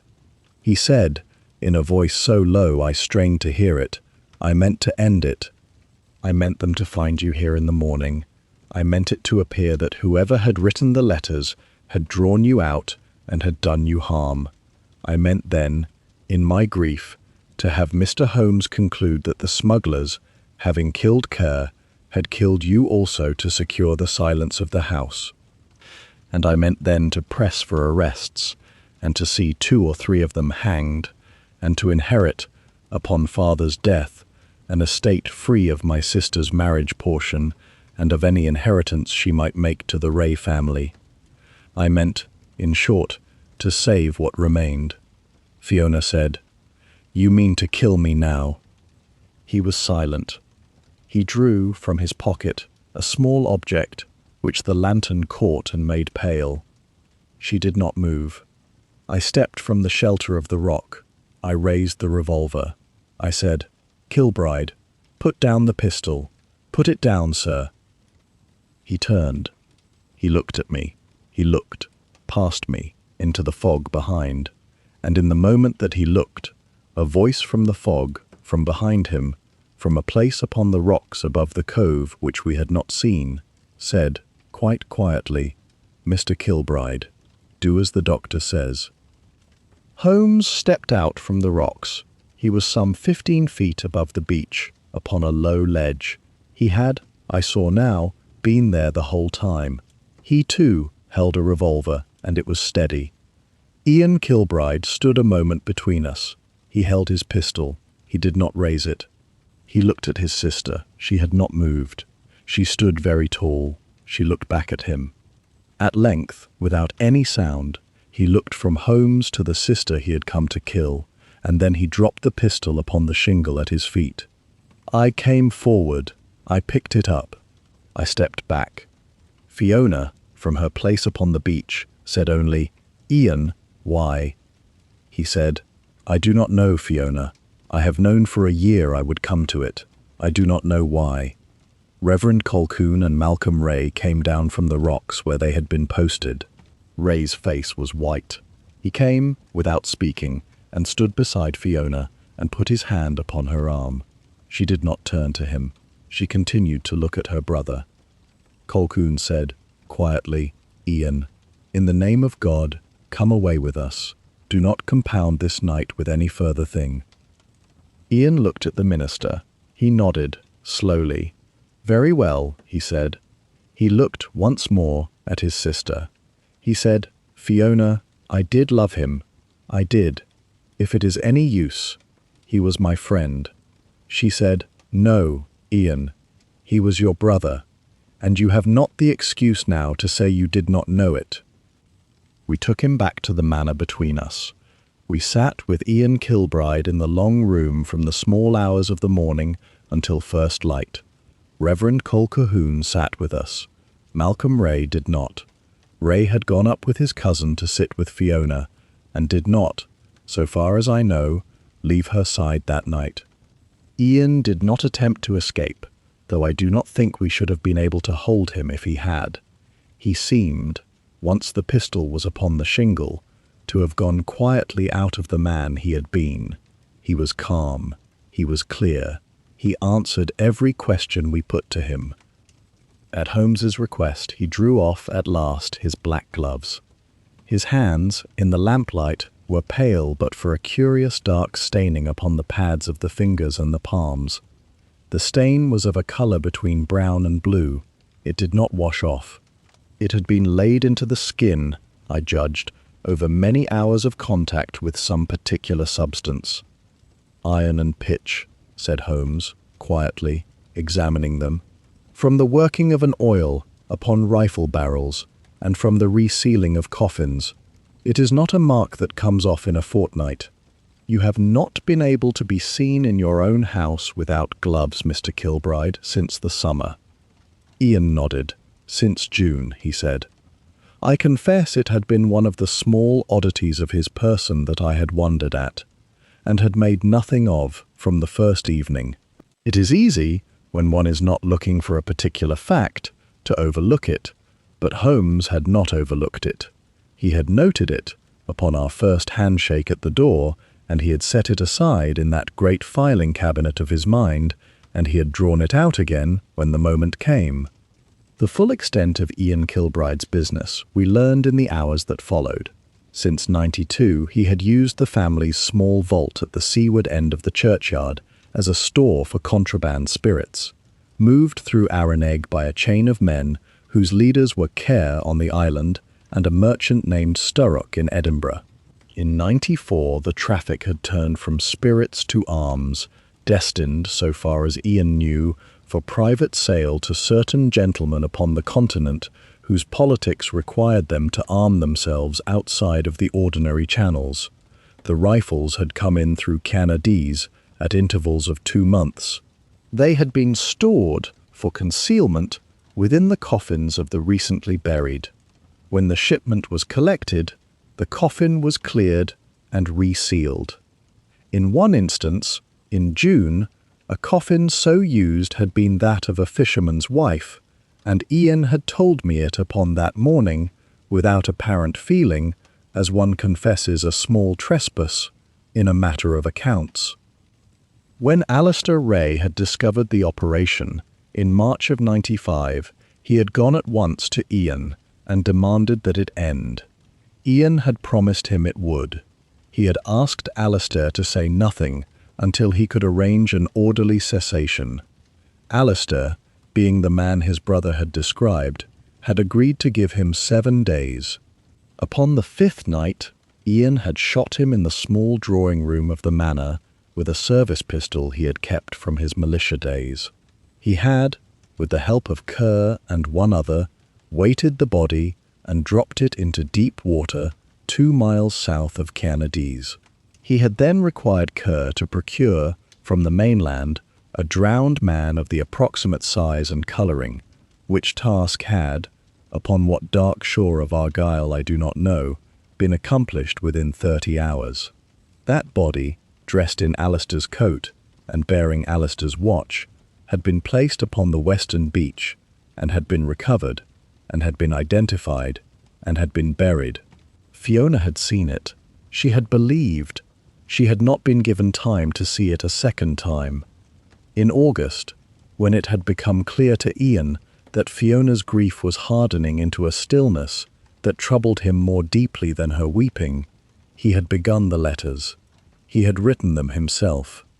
He had used, for the specific memories that they contained, information he had gathered from Alistair over the winter and had noted, at the time, in a small book of engagements he kept in his desk. He had written them, of course, with his right hand, having never in his life been anything other than a right-handed man. The killing of Kerr in October had been, as he told us in the long room by the dying fire, the consequence of a demand for money that Kerr had known Ian could not refuse.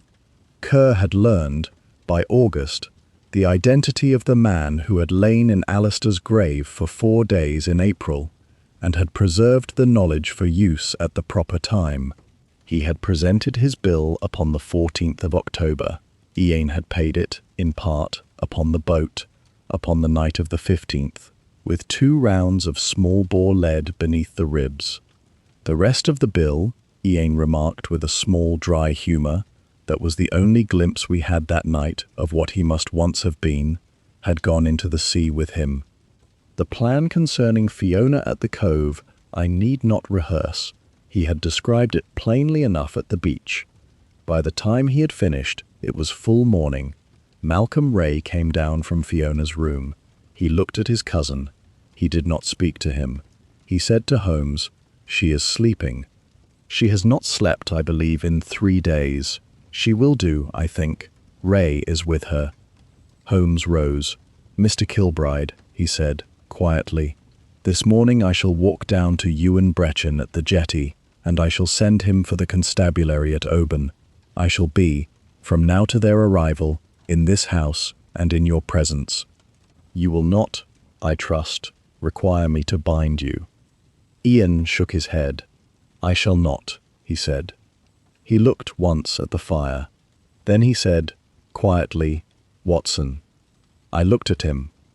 "I owe you an apology. I sent for you and for your friend upon a stratagem. I did not think you would find any of what you have found. I underestimated Mr. Holmes. I would like to say, before it is too much to say, that I am sorry to have used a good man badly. I did not know what to answer. I inclined my head. That was all I could manage. The constabulary came in the late afternoon, upon Breckin's boat, 3 men in dark uniforms who behaved with a grave decency that I have not, I confess, in every subsequent dealing found in the police of the mainland. They took Ian in charge. They took the 4 bundles of rifles from beneath the tarpaulin in the churchyard. They took a written statement, dictated by Holmes, of the facts as they were then understood. They arranged with Colquhoun for the exhumation of the body of the man Kerr from the ice-house, that he might be given a decent burial in his own name once his family had been notified. Ian went with them without a word. He turned at the door of the manor and looked once more at the house in which he had been born. He did not look up at Fiona's window. Then he went. We stayed upon Aoranaig 4 more days.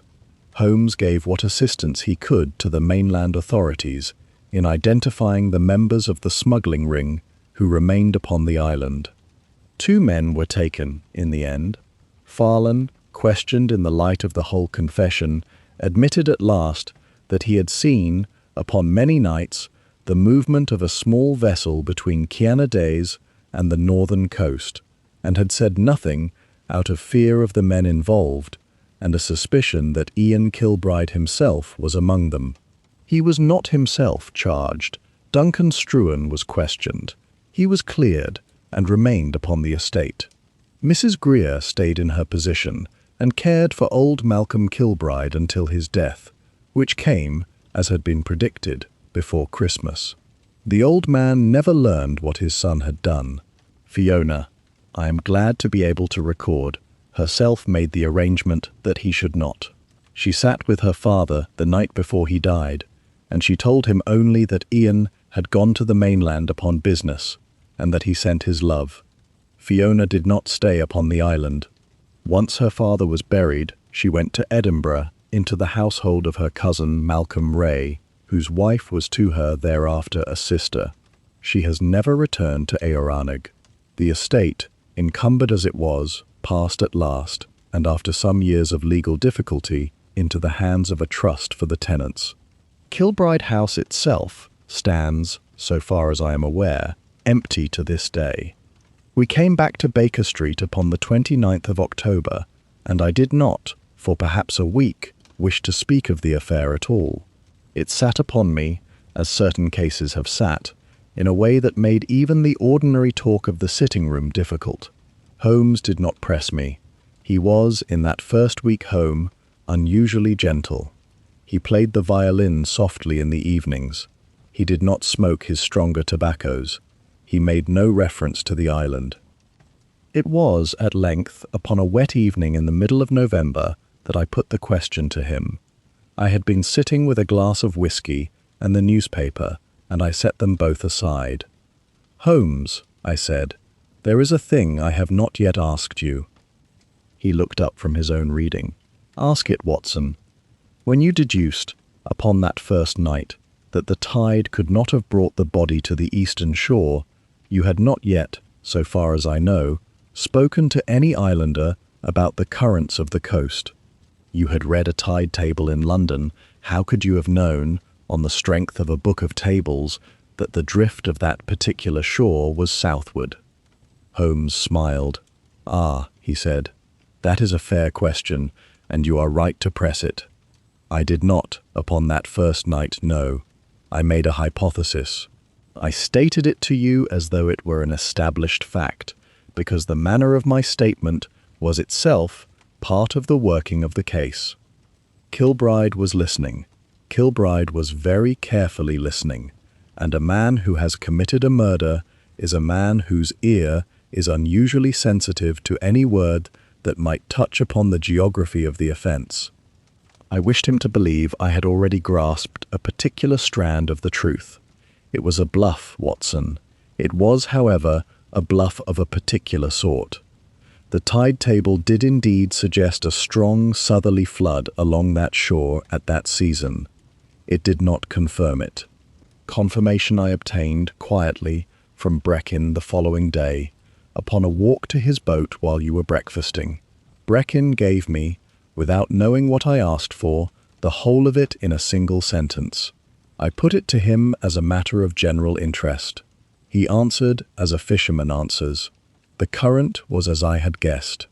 The bluff was, therefore, retrospectively made honest. I laughed, in spite of myself. And the handwriting? That was not a bluff.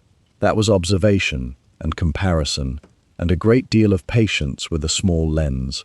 I had, before we left Baker Street, considered the possibility that the letters were forgeries.